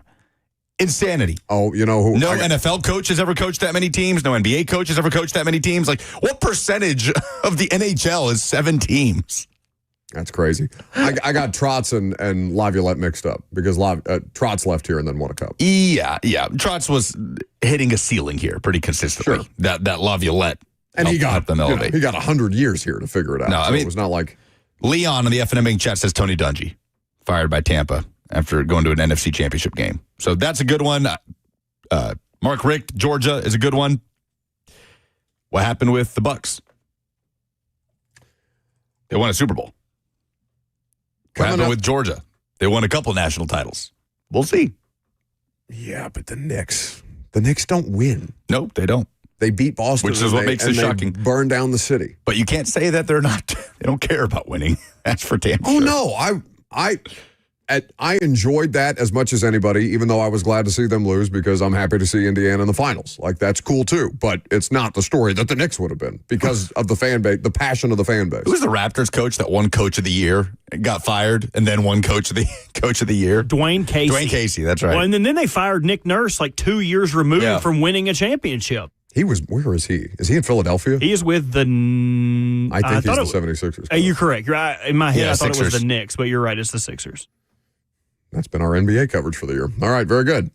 Coming up next, we are going to get into your phone call, 615-737-1045. If you would like to chime in, we can circle back to some Titans OTA observations, and we'll also talk about Cam Ward's wake-up routine. Not a get ready with me, per se. Not what's the guy that went viral that the Jags imitated for their schedule release? Robert, you know this. I'm stunned to know that you don't know this. I don't know his name. Right. I know he drinks that Saratoga water. Which, by the way, I saw in every grocery store in America after that. Anyway, let's talk about the OTAs coming up next.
Welcome back to the show. Fueled by Hattie B's Hot Chicken, the best hot chicken in the world. Thinking about lunch? Should be thinking about Hattie B's. I know Robert was thinking about lunch. He had some Cheetos stashed behind the phone, as a matter of fact. It has since been discovered that somebody ate. Oh? I was just getting ready to chastise him for this. Said Cheetos. No. No, only a sniveling, spineless coward would run out of the room. Is this the first time you've actually been invited to speak on the show? No, we've had him speak on the show. I'm sure that's not true. Was it those delicious dill hot Cheetos? Yes! Oh, they were so tasty. You got things to say? Yeah, Zach said I could have them. Oh, now we need to bring... Oh, now Zach is objecting. I said, hey, did you leave these in here? And he goes, no, I gave them to Bert, but you can have them, I guess. Now. So I said, okay, I'll take them then. Now. This is without the knowledge of knowing that they were hidden. They were stashed behind a phone. If they were hidden, I wouldn't have said that he could have them. How many people... They were sitting in plain sight. I turned to the left and they were right there. I turned to the left and they were right there. I can't hear you. He's wearing my headphones. He stole those too. You gave them to me. This is the guy who every day he heats up his food. You're going to tell us what's terrible radio back there. He's heating up his food every day, and it's like tuna, salmon, octopus. It stinks up the whole office, and he won't even let us try it.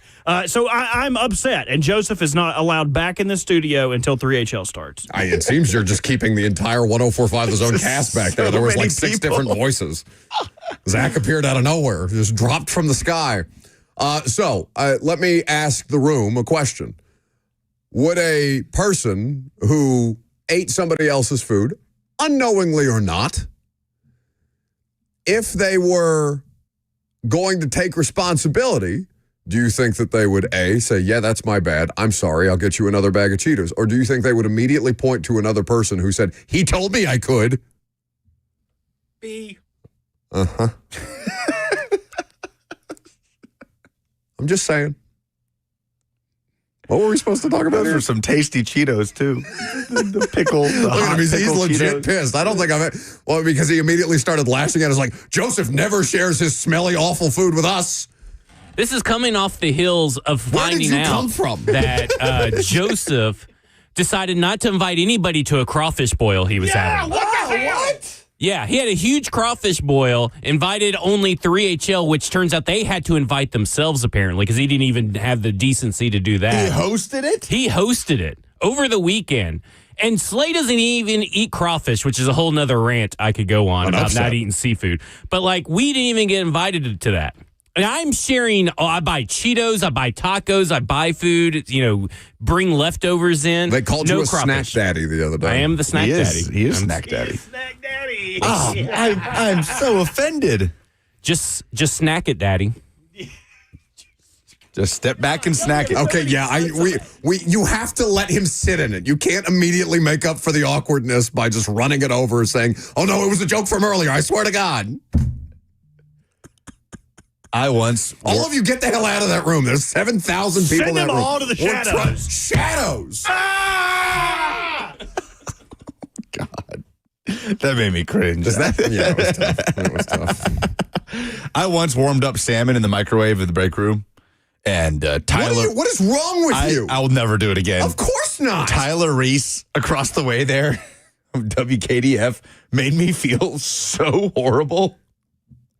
I felt like the worst human on planet Earth the way he chastised me. If you microwave fish in a community microwave, you are the worst. Mistakes were made. You are the worst person. What am I supposed to do with my haddock? I'm supposed to eat it cold? Yes. Yeah. Make yourself sick, not the rest of the building. So I shouldn't eat this halibut that I brought. Why did you say it like that? 615-737-1045 is the number if you would like to jump in at any point. If you would like to ask questions about our dietary habits around here, if you would like to ask questions about Titans OTAs, we would be happy to answer those for you too. Cam Ward is getting a lot of attention for his level of work ethic that he's bringing to the building, and it's something that we're going to touch on at the top of the third hour here, but I wonder if there's anything from OTAs that we didn't get to yesterday or at the start of the show that you felt we needed to touch on, because the only thing that we have not yet talked about is the Cody Barton interview, which we're going to play for people at 12:20, and then your 2 goals for Tavondre Sweat, which I know people are very excited to listen to. Yeah, I know Calvin Ridley spoke. We'll get to some of that tomorrow, kind of the relationship budding between he and Cam Ward, obviously a very important one. As much time as we spend on the Levis-Ridley connection or lack thereof last year, I imagine we'll be talking about that a good bit throughout the course of training camp. But, I mean, it's just at every turn when Cam Ward gets a chance to talk, obviously we're going to listen and we're going to have offshoot conversations about it. And yesterday it seemed to be about him showing up at 5 a.m. So I'm sure we'll get into that a little bit too. Joe is in Goodlettsville next. Hey guys, my brother years ago, worked at a local hospital. He went to get his frozen food out of the binner, out of the freezer, put it in the microwave, unwrapped it. Somebody done ate the chicken, put the bones back in. They ate some of the potatoes and some of the carrots and peas. He was living, man. No. Pass it on. They clean the bones and then put it back? That's crazy. Yeah. Wrapped it all back up, man. Wars have been started for less. That's so diabolical. Thank you for the call, Joe. I'm sorry that happened to your brother. That's like you're trying to send a message. Like, that's an intentional thing. Yeah, you are. Have you? Okay, that's you open it up. If he would have opened it up directly, he would have probably seen the message they spelled with the bones. Yeah. But because he unwrapped it, he didn't get to see what their like magazine clipping, food stealing note was. Be honest. Have you eaten somebody's food out of spite in this building? 100%. Not even out of spite, out of hunger. No. I want to know day- out of spite. Have you done it out of spite? Oh, out of spite. No, because nobody here puts their name on anything or a date. So you don't know. No, I mean, last week while you were out, I was so hungry one day, I walked back there, hope nobody's listening. It was a pesto chicken pasta out of like a little cardboard box. And I kind of went back there once and then took like a little pinch, like just a little bit. Oh, they ain't going to notice this. Who are these people bringing pesto chicken pasta to a radio station for lunch? I don't know, but I'm glad it was good. Good as box? hell. Like in it's the to-go boxed? box, Oh, right? okay. Yeah. Okay, To-go. I was thinking like microwave chicken pesto pasta at work. Oh, if they had some Michelangelos back there, dude, I'd throw some of them in. Lucas cringing at the thought of microwavable Italian. You probably don't even dig Michelangelos or Michelangelo. It's not Michelangelo. It's something else. The dollar store pasta. I've never heard of it. It's got a green pack. People out there know what I'm talking about. If you ever struggled, you ate one of them. So it's what, different than ramen? Because ramen is the perpetual struggle pasta. My thing in college was ramen and the frozen Salisbury steak. Oh, I don't even like the way you said that. We have been doing this for so long that you think that I would get to a point where your food situations don't disgust me, but like frozen Salisbury steak is a new low, even for you. See, we still surprise you. Hey, there's some that ain't even frozen. You ever had a Dinty Moore? Or just hot? You just microwave them, ready to go. My mom used to buy them by the crate load. A good frozen chicken pot pie always hit too. Ooh, banquet. Am I the fattest person in this whole building that I can name the brands of microwavable pot pie? Your memory is phenomenal. That sounds like an HR nightmare. Should we line all of you up and determine who is the fattest? I think I have an idea.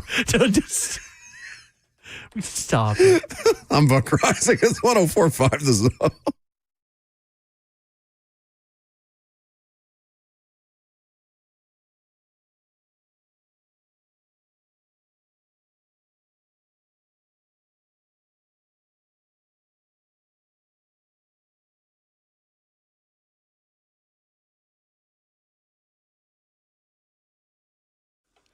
Hey guys, it's Lucas to tell you about Music City's coolest new spot, Fog Street Lawn Club. And as we gear up for a summer in Music City, I can't think of a better way to spend a summer evening or afternoon under the sunshine with the best rooftop view of downtown Nashville you can find at Fog Street Lawn Club. It's also Nashville's premier soccer pub, your go-to spot to watch Nashville SC games, home or away watch parties, and U.S. soccer games throughout the course of the summer. Also Stanley Cup, NBA Finals, Great place to go. Downstairs, the bar, tons of space, TVs everywhere. Upstairs, hang out on the rooftop, play some lawn bowling for free with any purchase from their excellent menu of British pub-style food. Also, they've got a great concert series coming up later this summer. Check out the lineup and buy tickets today at fogstreet.com. That's FOGG. It's the perfect spot to go and experience downtown Nashville, but escape from all the hustle and bustle, and can also host special events. So, happy hour, Monday through Thursday, 3 to 6 p.m., and I'll see you at Fog Street Lawn Club.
It is 12:01. Good afternoon from the 104.5 The Zone Studios. I'm Lucas Panzica. The Titans wrap up OTAs today at Ascension St. Thomas Sports Park. Coaches and players met with media yesterday, and quarterback Cam Ward spoke about what he's working on at this point in the offseason program. Well, I think I'm making strides in the protection game. Obviously, I think that's the biggest thing that I got to improve on every week. Just trying to get with Coach Callahan as much as I can, get with Coach Bo, Coach Callahan, the O-line coach as well. So just trying to get better in my protection game. Mandatory minicamp will get fired up for the Titans next week. The Stanley Cup final gets underway tonight in Edmonton. Oilers and Panthers in a rematch of last year's final that the Panthers won in 7. Puck drop tonight is at 7. And in NBA news, the New York Knicks have fired head coach Tom Thibodeau after leading them to the Eastern Conference Finals for the first time in 25 years. For all your foundation repairs and waterproofing needs, visit USSTN.com. Breaking news at once on your home for the Titans and Vols. This is 104.5 The Zone.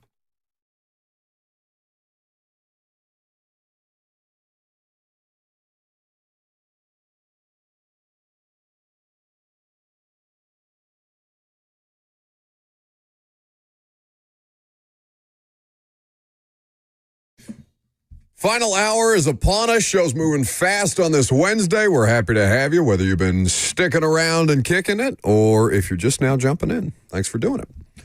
Lucas, Robert, and me until 1 o'clock. You are going to hear from new Titans linebacker Cody Barton as well. Did an interview with him at Titans OTAs yesterday. And I guess we're going to go Titans the rest of the way through, if that is something you are interested in weighing in on. 615-737-1045 is the number. You can also live stream the show, Facebook, YouTube, Twitter, and Twitch. Leave a like on the video if you're on YouTube. We appreciate it. So, much ado made about Cam Ward each and every time we go out there on the practice field. Understandably so. He's the number 1 overall pick. He's a quarterback. He is somebody who Titans fans are trying to manifest into the savior of the franchise before he takes a professional snap. That's all well and good. Something that got a lot of traction yesterday, among other things, some things I know Lucas is driven crazy when I say this, but because I say it all the time, but it's applicable to basically everything we talk about, things that are important, things that are interesting. You can divvy those things up as you like. There was something I found to be very important about the development of Cam Ward yesterday, and that's not the thing that everybody's talking about the day after. Yes, his alarm clock is what everybody's talking about. Okay. So tell me why I should care about Cam Ward and his alarm clock. I mean, I don't have a great reason for you, but here's Cam Ward talking about his habits in showing up to the facility as early as he does. Talking, and I had to finish my yawn because all of us here on GMFB, we know what it's like to get the early work in the morning. So do the Tennessee Titans. Unironically, we're going to reference the quarterback Cam Ward during this news segment. He arrives at the team's facility at 5 a.m. each day to prepare for his day. Let's get to know Cam Ward a little bit better, shall we? Something he has done since his college days. It's just my process, just how I've always been in college, even to now. And it's really just, how I get everything in, what I need to get in, whether it's film, treatment-wise, just, I got to get everything in to start my day, to end my day, and, by whatever time, you got to get it done. Does Coach ever tell you, go home and go back to sleep? I need you energized? I'm always energized. I'm playing football, so, I'm doing what I love. Not a lot of people, can do that in this world, so, I'm one of the 1% who's blessed to do it, so, I'm always going to have energy when I'm on the field. And Callahan talked about that yesterday, right? Like, that's great, and everybody starts out hot, but it's a marathon. And so you kind of got to talk to these guys about, how to keep that mindset, but without just going 100% in that way 24/7. Sure. Okay. Of course, you love that he does that because he cares and he wants to be in the building and he wants to get his workday going as soon as possible, and it fits with everything we know about Cam Ward. That's the vibe. That's great. To me, that's part of the job. Yeah. Like, I know it was very likable and clickable and all these different things, and it makes for a good headline that Cam Ward, oh my God, he's holding wide receiver meetings at 5 a.m. Yeah. Okay. Good. I wonder when he wakes up. I wonder if it's like a roll out of bed, brush teeth, get in the car, go to the facility, or is it like you just got all the stuff there already? Take some time, eat something, go to the facility? Does he eat breakfast at the facility? I don't care about this at all. I do have some follow-ups. I don't care about this at all. So this is, to me, one of those things where you remember Brian Callahan talking about how guys show their leadership and leading by example. And he said, well, I don't really put too much stock in the idea of leading by example because that's what we pay you to do. That's your job. I guess nobody's necessarily paying Cam Ward to show up at 5 a.m. or whatever. But yeah, he's supposed to show up early. He's supposed to put the work in. He's supposed to conduct all these different things. He's doing exactly what you're paying him to do. That's good. I mean, I suppose, giving Titans fans trauma with first-round picks who are drunk driving in the middle of Charlotte Pike and dealing with all manner of back injuries and things like that, or asthma at this time of year that, oh my God, he shows up at 5 a.m. and he plays football and he loves it. And you don't have to worry about anything else. And he just signed his rookie deal, and you don't have to drag it out into training camp like Corey Davis or wait for special language like Marcus Mariota in the contract to make sure that we could get all these things done. Like, it's no frills, no drama. And I'm pro Cam Ward in that way. But the things that people get fired up about confuse me, because Bo Hardigree talking about how they're working on his lower body and why that's so much more important than all the sidearm throws that you see was way more important about the development of Cam Ward than, he wakes up at 5 a.m. and he comes to work. What does he eat for breakfast? Does he eat it at home? Does he cook himself breakfast sometimes? Or does he depend on the facility? Is every meal that he is eating from the Titans facility? Sometimes, does he eat eggs for breakfast? Like 4 to 5 eggs? I don't know what kind of protein count he needs to keep. Sometimes when you eat eggs for breakfast, they hit and they just, it's exactly what you need. Sometimes, anybody agree with me on this? Sometimes eggs for breakfast just look so unappealing right after you woke up. Eggs? Yeah. I don't like eggs unless they've got something in them. Like if I'm doing an omelet, I like eggs. If I'm doing a sandwich, I'll have eggs. You won't eat just like eggs sunny side up? I ate 4 eggs this morning, sunny side up. And I don't know, I just kind of got them down, but I didn't really enjoy it. No, they have to be with something. Eggs are not a food that I crave unless they are a part of something else. I don't care about any of those things. Just as I care as little about your wake-up routine as I do Cam Ward's. Like, I just care that he plays football and that he does his job, and he's doing all of those things. I also had some avocado. They're doing this VR thing, which we talked about a little bit yesterday. Mm-hmm. And Jaden Daniels talked about using it a lot back to his college days. Obviously, they invested in it this year for Cam Ward, how it helps with keying and recognizing and all of these things. You can put your own playbook in there, which is cool. I wonder, is that a thing they're doing for all the quarterbacks, or is it just Cam? I would love to know. I can find out for you. Please do, okay. Because Bo Hardigree was asked about that. Like, is that just an in-the-facility thing? Is that a free time thing? He said both. Well, and you understood the logic, right? Because his point is, well, we only get so much allotted time per the CBA with these guys on the practice field. So if they want to do extracurriculars and it just so happens to be in the video game form or virtual reality form, and we can, just chalk it up as, he's not playing on his Nintendo Switch, he's playing on the VR machine or something like that, skirt the CBA and let him get some extra reps in. It makes sense. I wonder how many of those they have. Is it just the one? I'm sending a text right now. Are Will Levis and Brandon Allen sitting in the back of the room going, I want to turn? And no, Cam Ward says, that's no, how I'm imagining it. No, I'm not imagining Cam telling the other ones no. I'm imagining the coaches be yelling, no. Just smack your hand away when you reach for the VR machine. Is he like the favorite child and the other 2 kids have been bad, so they don't get the video game? This in my head is Harry Potter, where Dudley is Cam Ward. He's the loved and spoiled. Oh, and the rest of them are overfed, Harry. and the rest of them are Harry. No, I really just think there's the one Harry. I think the other 2 they want there. They have to sleep in the cupboard under the stairs. They've got him in his bottles of mayonnaise perfume hanging out in the cupboard under the stairs. No, you can't play with the VR machine. Throw him like a 20-year-old Game Boy. Which would be awesome. Yeah, Bert's got one on his phone. He's been playing all his Pokemon games directly on his phone. No, I would want like an actual one. I bet those are expensive now. Vintage. No. You don't think? I bet you could get one on like a Game Boy SP. Not like a game to put on my phone, like an actual one. What is a Game Boy SP? And that was the flip one. It was like the Game Boy. Like the square one? Yeah. That you flipped open like a mini laptop? Yes. The Game Boy Advance was the first one. And then the SP. Guesses? What are my guesses? So what, like online? Oh, the price? I'll go off the lowest. The lowest price I've seen. Okay.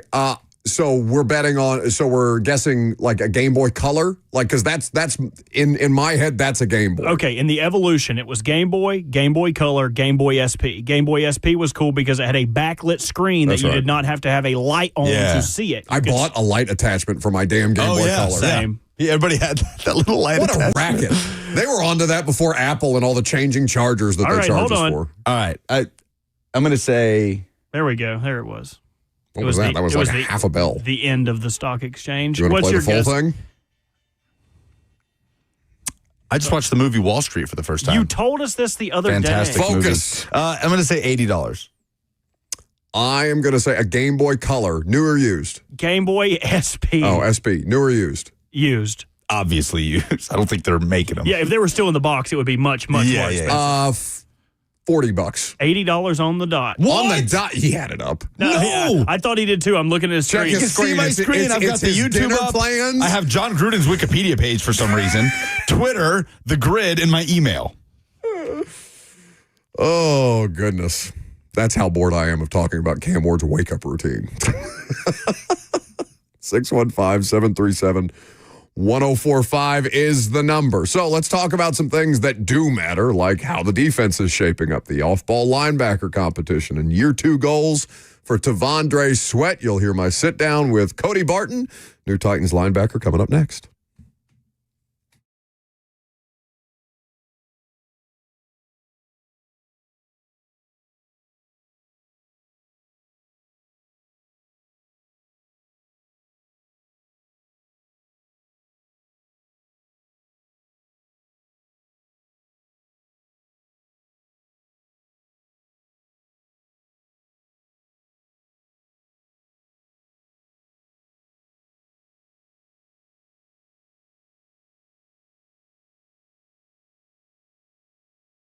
Guys, listen up. I talk to a lot of y'all, and I hear the same thing over and over. You're tired. You're dragging. Things aren't working like they used to, which is a weird thing to talk to me about, but that's okay. I appreciate that you're open and honest about it. And maybe you're thinking that's just a part of getting older. Doesn't have to be that way.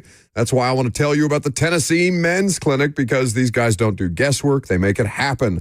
Real science, real treatments, no gimmicks, no online quick fixes that just leave you frustrated. Online pills are too expensive and generic to just not work. And at the Tennessee Men's Clinic, their medical providers build a plan around you, your body, your goals, and what it takes to get you back to feeling like yourself again. Whether it's testosterone, ED treatments, and stuff guys don't even know exists half the time. They are there to help you through the process and make sure they get what works for your body and your goals, like I mentioned. The Tennessee Men's Clinic has 2 locations in downtown Nashville and Cool Springs for you to visit and book an appointment today. You can do so at TennesseeMen'sClinic.com or call them 615-208-9090.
Welcome back to the show.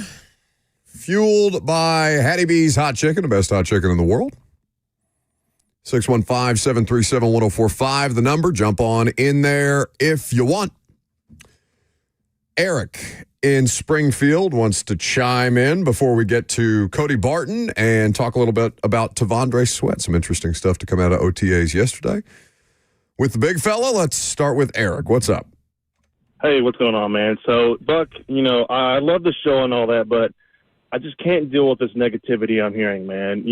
Talking about Cam Ward, the last segment, man, I want to know everything about Cam Ward. I've been so traumatized and hurt as a fan in the past few years that I want any glimmer of hope I can possibly get. I want to know how many eggs he eats for breakfast. I want to know if he likes apple juice or orange juice. And also, whenever I see a Jimmy Wyatt post notification come across my Twitter, I probably watch it 5 times, that video, and then send it to everyone on my contact list saying, look at Cam Ward, look at Cam Ward. It's going to be coming in September. So until I walk into Nissan in September, all I want to hear about is Cam Ward and nothing but Cam Ward. I love you, Bert. Love you, Lucas. Bye-bye. Love you too, Eric. I love you too. I get that. There's plenty of people, there's plenty of fans who have been mad at the Titans social media team because they're not showing enough Cam Ward throwing routes on air and stuff like that. Wants every bit of it. Landon also on the FNM Bank chat alleges it's because you're just flabbergasted at the idea of somebody showing up early for work. No. I'm flabbergasted. I'm not flabbergasted, but I'm just that's what he's supposed to do. He's doing what he's supposed to do. Okay. Yay, Cam Ward. So proud of you, buddy. Showed up early. Well, I think you're doing the thing you're supposed to do. The thing that I do think people seem to appreciate is that it does seem like second nature and genuine from him. That's just how he operates. Okay, so everything we knew about him before, it's still the same? Again, did you not just hear what Eric had to say? No, I know. I'm just confused by it. You're confused that people want to hear everything they can. You're confused because about the stupid stuff, like the random stuff that does. Okay, he shows up early. I don't want to spend more time on this one. We already have. We've already spent 12 minutes talking about what time the dude wakes up and shows up. 4 or 5 eggs, Robert. Scrambled or over easy. Also, why are the lights on? I can see you. This is jarring. I didn't hear anything Buck just said. I like my eggs poached, but I will take over easy. I don't care about your egg word either. What I do care about is Cody Barton. We sat down and talked to Cody Barton yesterday at Titans OTAs. We'll do a couple of these while there's still practices going on, and this was our conversation. All right, we're hanging out here with Cody Barton. We just wrapped up, what is it, day 4 of OTAs for you guys? Day 4, yep. Day 4. All right, you got a lot of third down work in particular. How'd you feel like it went for the defense? Felt good. There's always some things to clean up. Little mistakes here and there. I had a mistake towards the end. Just in third down with different pressures, different front looks and stuff like that. There's a lot to it, but today overall went great. Guys are flying around competing. The first 4 days have been great.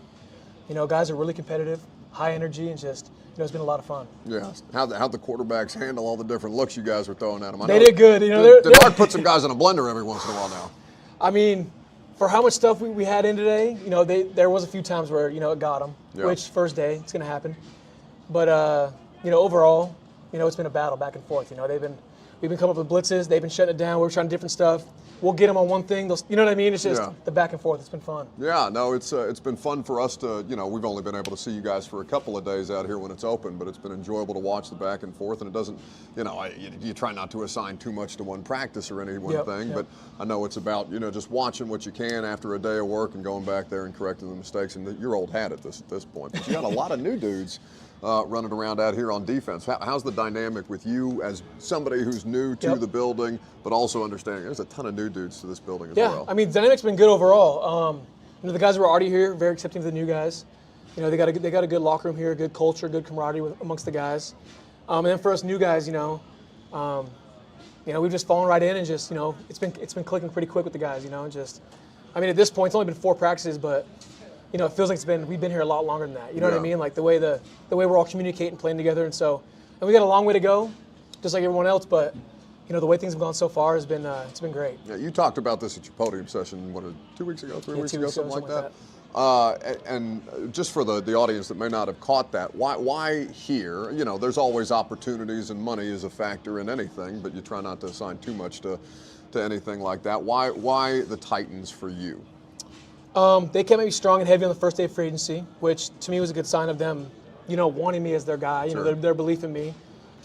But yeah, they came strong after me, and I'm a big person on loyalty, and I feel like them coming at me was a sign of them wanting me. I tied that to them wanting to be loyal to me, and so that first was the biggest thing for me.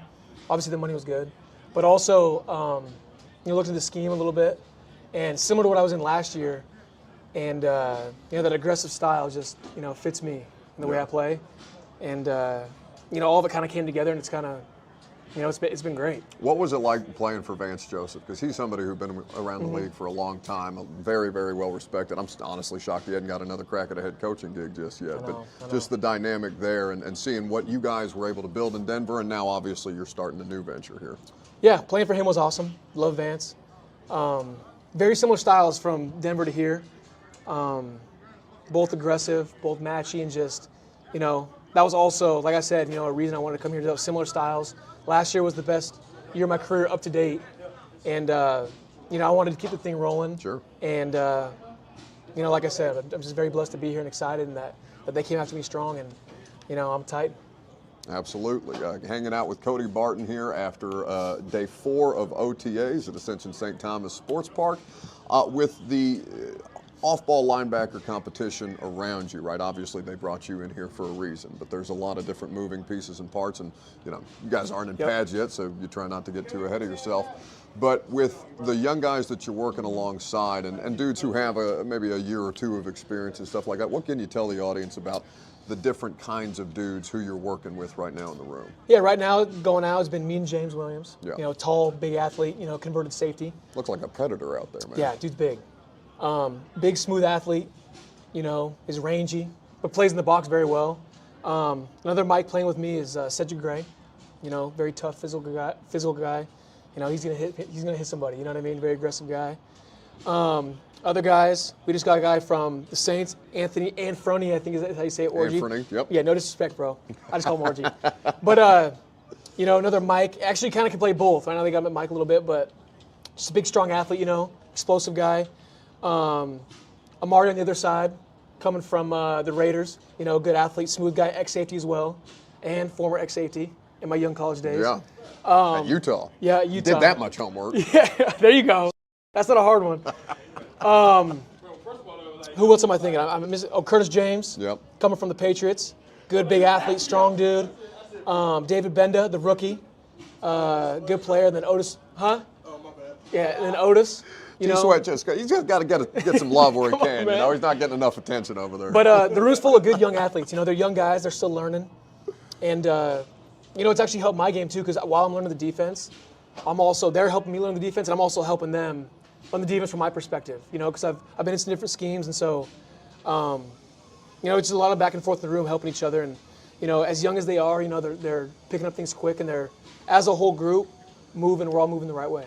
For you coming out as a safety and then converting to linebacker and seeing so many different dudes, especially with the way that the game is spaced out now, and they always football always goes through ebbs and flows as far as, all right, are you going to get heavy and start running the football against lighter defenses, or are you going to start playing in wide open spaces and stuff like that? What was the biggest learning curve for you, understanding that you're still playing defense, but you're looking at things from a different perspective? You're saying when I converted to linebacker? Yeah. Just the biggest thing, because you've got a couple of guys between Otis Reese and James Williams, and there's a handful of them, like you mentioned. Amari was too. Yeah. But anyway, the biggest thing, because I got converted when I was in college, you're closer to the box or right at the line of scrimmage, and so everything just happens a lot faster. So your read's a little different. You know what I mean? From safety, you're back there, and it can happen, and then you just pull your trigger. Versus at linebacker, your reaction time's gonna be faster. You see it, you got to go. You know what I mean? But in a way, being a converted safety, it helps with the passing game. Because the way the league's going right now too, all the passing stuff, all these explosive athletes at receiver. Being able to play in space, that's probably the biggest thing that helps a linebacker, being able to play in space. And, these dudes are quick now, Yeah. They get quicker and faster every year. Y'all are quick. I can't imagine what it's like to cover these dudes. You got some pterodactyls out there playing tight end. Definitely, having the safety background helps with, playing in space, playing, pass concepts, stuff like that. Long way away from week 1, but the opportunity to go back to Denver on your new squad with a lot of new different pieces and parts, I'm sure you haven't given much thought to that at all. Not at all. Not at all. Not one not bit. At all. Yeah. But I wonder from your perspective, just, understanding that this is a rookie quarterback coming in here trying to help turn a franchise around. And Bo Nix, who, whatever draft pundits and things like that in the pre-draft process says, it was a bit of a surprise for a lot of people to see him go in the first round. And then he, if not for the existence of Jaden Daniels, he might have been an offensive rookie of the year. And I wonder what you saw from Bo at the time when you're repping things out in practice and seeing him every day and seeing the way that they worked him through that. Yeah, just the biggest thing I'd say is how they operate. Even though they're rookies, I remember last year Bo operated like he was a pro. Right, he came to the building, very mature, took control of things. And it reminds you of Cam, very mature, doesn't get too high, doesn't get too low, just pretty mellow. And you can tell he's making checks out there, checking protections. He's on top of his stuff and taking control, and that's what you want to see in a quarterback. And I mean, he's a rookie, already doing that kind of stuff. It's been impressive. Well, Cody, I really appreciate you sitting down with me. Next time I'll have better research. No, you're good. That's Cody Barton hanging out with us at the Titans practice field. Enjoyed talking to Cody. He's a live wire out there. Did you see the mic'd for sound thing that they did with him where he's jawing at people, telling them he's got a body like a bag full of milk? That's a great insult. He's got a lot of energy. And, I mean, he's got that spot locked down, right? He's kind of going to be the heart of this defense, it sounds like, or need to be in 2025. And he brought up a lot of different names that are in the off-ball linebacker room when I asked him specifically, but did you notice the first name that he brought up? Remind me? James Williams. James Williams, who has been running, I mean, I know they're not doing ones and twos and, first team, second team, and all these different things that the coaching staff keeps trying to push us off of. But James Williams is getting a lot of work out there. Now, that could be for any number of reasons. Because, again, somebody asked me yesterday, where things stand in the linebacker competition. I'm like, I mean, they don't have pads on yet. That's really, I'm sure that there are people who are picking things up faster in the meeting rooms and stuff that we don't have access to. But as far as like what we see on the field and talking to people, it doesn't, they're not going to be able to separate themselves so much just yet. It's too early. That feels like a battle that's going to go well into camp, doesn't it? It should. Preseason games. If done correctly, it should. But people are just, for the same reason that somebody wants to know how Cam Ward likes his eggs when he wakes up at 4:30 in the morning. People just want to know. I feel like since there are three of them, we should all hitch our wagons to a different horse. Like each of us pick a linebacker. I'll have a wheel over here. They'll spin. Yeah, just walk on in. What is it with you and wheels lately? You keep trying to do all these bits with wheels. I just like wheels. Man wants to spin a damn wheel. But so we figure out who picks first, and then we Do you have a wheel? I have to make it. No, all you have to do is find audio that sounds like a wheel and then say you have a wheel, except the audience doesn't know that because theater of the mind. Okay, well, I got to teach you how to do radio? I still have to find the wheel noise. It's true. Every bit you've suggested, now that I think about it, in the last 6 months has had to do with you guys spinning a wheel. What are you auditioning for game shows or something like that? It's in fact, when we were discussing where to go to lunch in the break, you pulled out a wheel. It was weird. With various establishments locally on it. I can't believe I didn't pick up on this before. I didn't realize you had that much time to make it back there. You let me know when your wheel is ready to take flight.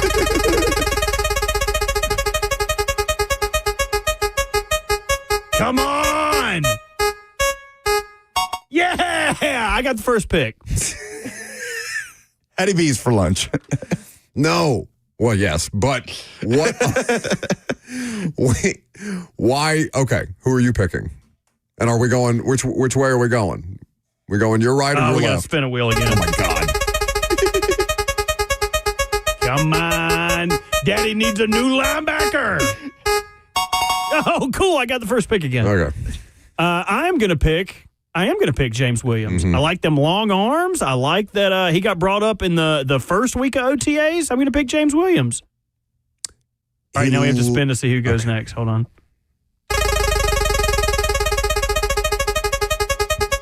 It's oddly satisfying. It might be. Oh, it's Lucas. Lucas gets to pick next.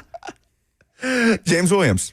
No, you have to pick a different linebacker. Come on. Oh, it's like a draft? Like yes. I can't pick the guy you picked? Okay, then Otis Reese would be the next one down. Otis Reese, and again, what do those guys have in common? James Williams, Otis Reese? Converted safeties. Yeah. Yes. Okay. Who do you pick? Well, no, you got to spin the wheel. It's only Buck on the wheel, by the way. Equal time. Zach Lyons. Oh, Zach. Actually, Zach, you get to pick. Which linebacker do you pick? Why is he back there again? To start next to Cody Barton. Okay, he's ruining the bit by pointing at us. He doesn't know what's going on. He can't hear me either. I'm going to go with David Benda. Okay. Oh, the UDFA out of Texas. Yeah. Free agent out of Texas. Yeah, all right. If he had headphones on, he could hear us say that. Okay. All right, I'm over it. You guys ruined the wheel. You guys ruined it. I was enjoying that. You wanted to do a whole podcast based off the wheel. Your turn, Buck. Okay. I mean, are you just going to leave Cedric Gray for me? Yeah, you can have it. Nobody wants the 4th round pick. Anthony Orgy's out there. It's my least favorite color, too. He's played more than Cedric Gray has. He's played better than Cedric Gray has. Ron Slay is in the chat. He loves the wheel. Or he loves wheels, is what he Just said. in general. It's just generally. Big wheel guy. His truck does have big wheels. He washed it. Did you see that? Well, somebody wrote this truck is too nice to be this dirty in finger. I think I know who did that. Did you really? No, it wasn't Robert. There's nobody left to pick. Ron has to pick. Oh.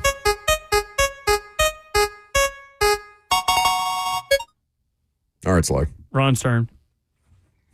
Find out in the chat. I'll call him. Shout out to the guys at Spotless Cleaning Solutions. I think they came to the station to wash his car. Yeah, they've taken care of my car and your car too, if I'm not mistaken. They are awesome. They do a great job.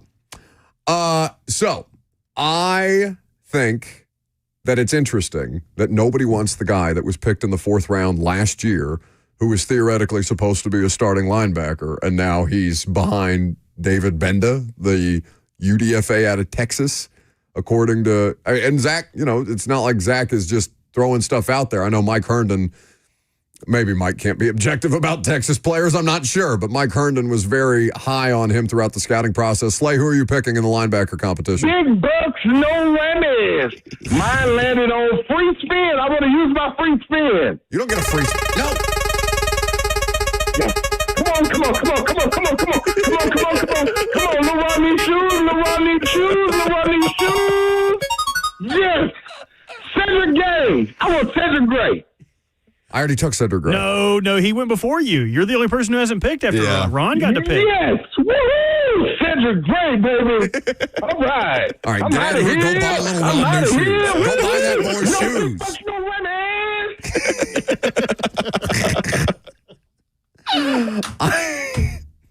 The only thing that delights me more than Robert's off-mic laughter when we do something stupid is Slay just being forever in the background of the radio show.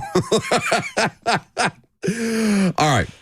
So he picked. Now, is there another linebacker that I don't know about because he picked Cedric Gay? No, you could pick Anthony Orgy. I think Anthony's available, or Curtis Jacobs. Both of those are available. He's hurt, so I guess I'll take Orgy. A lot of guys competing for that spot. Like, that is a busy competition for that spot next to Cody Barton. When's the last time, seriously, the last time there was an all-out competition for a starting role that involved that many actual contenders for it? I know it's crazy early and we're still in OTAs. Wide receivers last year? I guess so, but that's battling for a group of spots. Tight end this year, those guys are good. No, there was 2 guys who were brought in here to play. It was Calvin Ridley and I'm blanking on Tyler Boyd. And there was one spot that was, I guess Hop was still here, so no. I mean, tight end, you got Chig, Wiley, and Gunnar Helm. And, those guys can be utilized in different ways. But I don't know. That's a lot of contenders for one job. And I feel like there's a scenario when any of those guys could push for it. Sure, because again, they do not have pads on yet, so it's impossible to determine who's ahead in the linebacker competition without us being in the meeting rooms. I will say this about James Williams, though. Did you see, by the way, how you messed up the poll this morning? How you messed up the poll? Just put a random James in there. People are guessing LeBron is now working out to be the next Titans linebacker. Accountability, not a strength for you, is it? Me and Joseph. I do think that James Williams is out there running around a lot right now and getting a lot of work right now because he needs the reps. I don't think that's necessarily an indication that he's clearly and obviously ahead of Cedric Gray or Otis Reese or Anthony Orgy or any of these other players who are out there competing for that secondary spot as an off-ball linebacker. I just think he's a converted linebacker or a converted safety to linebacker that they're trying to get as much experience as humanly possible at a time when they can just kind of throw stuff against the wall. That's what OTAs are a little bit, especially when we're still in the voluntary portion. Next week, it'll get a little more serious. But I just wouldn't put so much stock. Doesn't mean that he can't still win the job, right? He's physically gifted. We know that about him, but so is Kenneth Murray. Like, you have to be more than that. Yeah. Slay. What a great idea. And the No, F&M I don't want to Bank do chat. the wheel every Wednesday. Wheel Wednesday. No. Wheel Wednesday. It's done. It's locked in. It's going to be wheelie good. I don't. It's locked in. Thank God it's the last segment. Go to break.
Occurrences like inflation, election cycles, new laws, and interest rates can affect the financial markets in the short term, but it doesn't make sense to keep changing the way that you invest in response to the daily news. Instead, Trajan Wealth will help you review your strategy and make sure that it's right for your goals, your level of risk tolerance, and your time horizon. Trajan Wealth is there to help you decide what to do because it can be frustrating. It can be overwhelming to deal with your finances, especially planning ahead for things like retirement. And the simple truth is that there's more to retirement planning than simply calculating your expenses. Trajan Wealth can help you design a strategy based on realistic options that align with your goals and your circumstances. It's so simple. Call them today, 615-270-5000. That's 615-270-5000, or visit them online at TrajanWealth.com. Advisory services offered through Trajan Wealth, LLC, an SEC-registered investment advisor. This is a paid advertisement.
Look at him so proud of Dude, himself. I can already hear the imaging for Wheel Wednesday. It's just going to be him screaming this song. It's not going to be actual imaging. That's fine. Go ahead, sing along. You got it? No, they're not here. Oh. The wheel in the sky keeps on turning. Yeah, that's what it is. You don't have to wait for the imaging. There it is. We're doing Will Wednesday next week. I don't know I don't know what it is. That's fine. I'll be at practice. I don't care. We're not gonna plan anything. We're just gonna roll with it and spin the wheel. See now, my luck, you're gonna do it when you call me, and I'm just gonna be completely disoriented by things. What do we talk about? Spin the wheel. Will Buck be here today? Probably not. Spin the wheel. Will the zebra that's loose in Music City be found by? They caught the zebra. You know this. They what? Yes, the zebra has been captured 2 days ago. Yeah, I don't think you that's keep trying. true. Are you looking for an excuse for us to post that picture of us riding down zebras on Broadway? What are you trying to do here? Yes. No, it is pretty good. The fact that it made your zebra in the pattern of the shirt that you're wearing from that. Oh, I didn't even notice that. Oh, go look at the zebra that you're mounted on. Dude, they did not catch this zebra. Are you sure? I'm reading a CBS News article from. Call Will's fiance. Isn't she reporting on the damn zebra chase? Probably. CBS News article that says that a pet zebra has been on the run for days after, quote, wreaking havoc on a highway outside of Nashville. Didn't you tell me they caught it, Robert? They have not caught the zebra. Oh. No, that's how I know that they're not real rednecks around here. It would already be found. So this thing is just roaming through Rutherford County still? So many ring cameras of the zebra just walking down a cul-de-sac. In fact, WSMV just put out an article about 20 hours ago. Thermal drone helps search for missing pet zebra in Tennessee. Shut up. It is at large. Y'all ain't never seen catch this thing. Y'all ain't never seen Madagascar? Dude, he's just trying to get back to his exhibit, man. He don't even know what he's doing What's out there. that? He's got a lady hippo to get back to. Wasn't that the thing? Wasn't Chris Rock's character in love with... I don't think Donna and the zebra were. You don't think so? I don't think so. Why'd you call her by her first name? The hippo? Yeah. That's just the first one I could... What's the zebra's name? Marty? Yeah. Wow. Dude, that's what a great memory. Generational What's the giraffe's pull. name? Oh, David Schwimmer. Yeah. The neurotic giraffe. That's a great Just movie. Ross. They might as well have just named it Ross. I can't remember the giraffe. Melvin is the name of the giraffe. Melvin, all right. Gloria was the hippo. Oh, why did I think... Oh, Donna's the hippo at the Evansville Zoo. What? Yeah. Alex is the lion, played by Ben Stiller. Such a great movie. Yeah. Amazing. I didn't see the sequels after that, but the first Madagascar. I feel like we should go on a show excursion to track down this zebra. Well, we had so that's fine. We'll let Robert run around out there in a safari hat. Let him get donkey kicked in the head.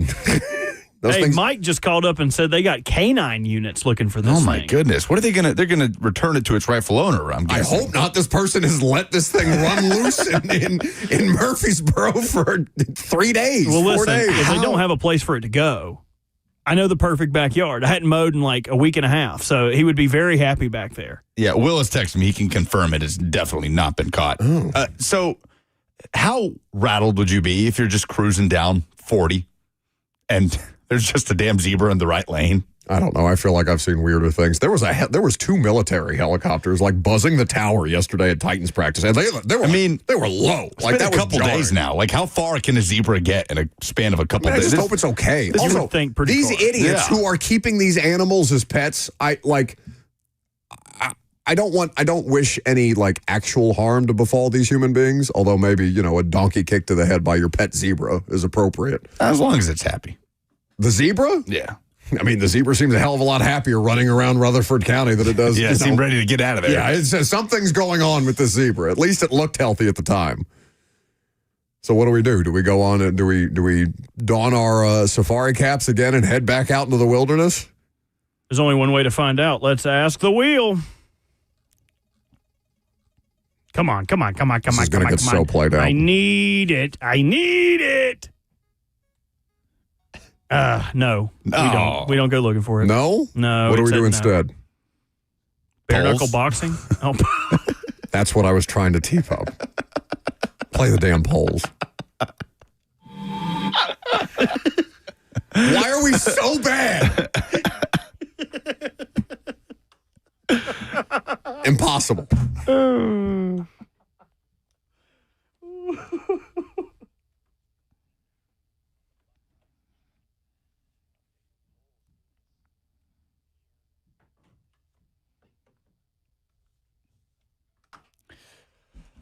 I just hope the zebra finds happiness, whatever it's looking for. I hope it donkey kicks somebody in the head. Presented by Two Rivers Ford, the South's most trusted Ford dealer. What's the dumbest thing in sports this week? Jordan says it's you for getting earplugs at the NASCAR race. Everybody knows that.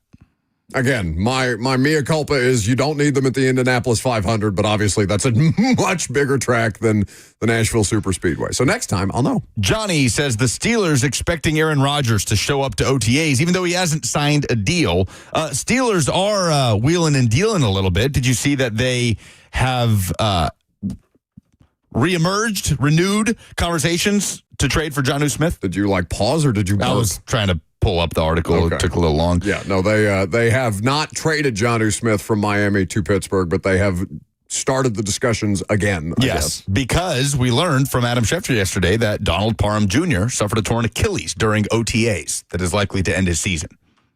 Is he on the Steelers? He is apparently on the Steelers. Okay. Most recently, Chargers tight end.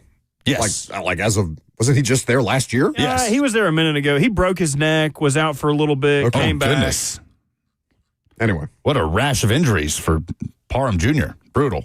What are your expectations of T'Vondre Sweat in year 2? Dwayne says to become Vita Vea.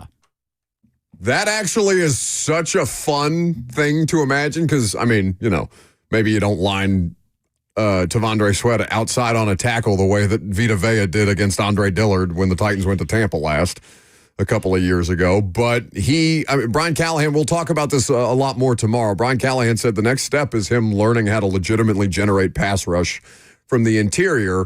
You don't just have to be explosive. You can find ways to win with technique. Z-Train says he's expecting pure domination for Sweat to be considered one of the best in the game. His size and what he showed as a rookie, it's not asking much, he says. That's not true at all. It's asking a considerable amount. Be literally the best in the world at what you do. That's the best I've ever seen. I'm not asking much here. Just for you to do something no one's ever done. Hey, what did T. Sweat say when he was drafted? That if he gets down to, what was the weight he said, 355, he's a Hall of Famer? Yeah, okay.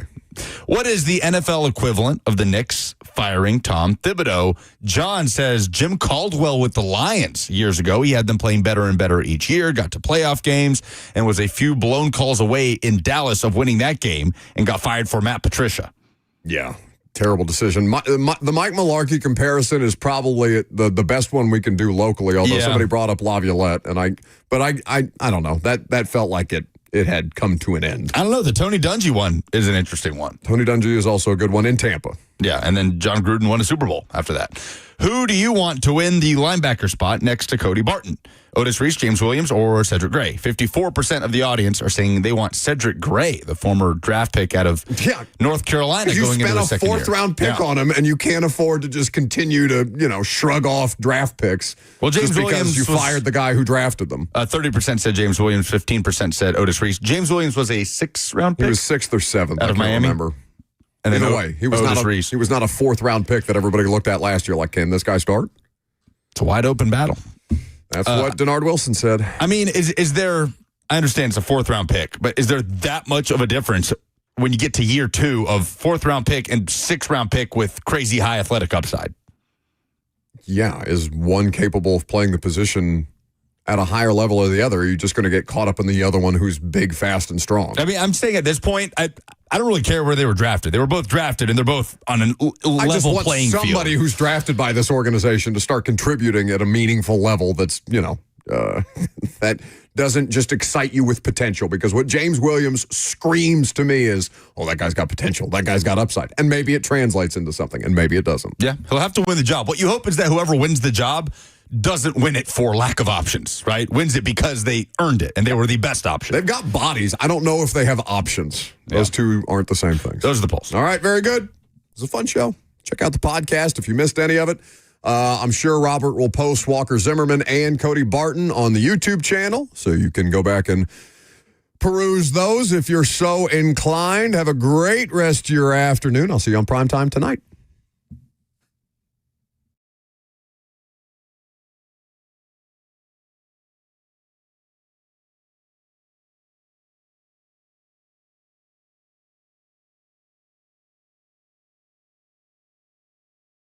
Two Rivers Ford announces employee pricing for everyone.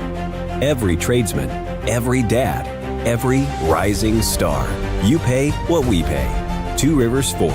Locally owned. American made.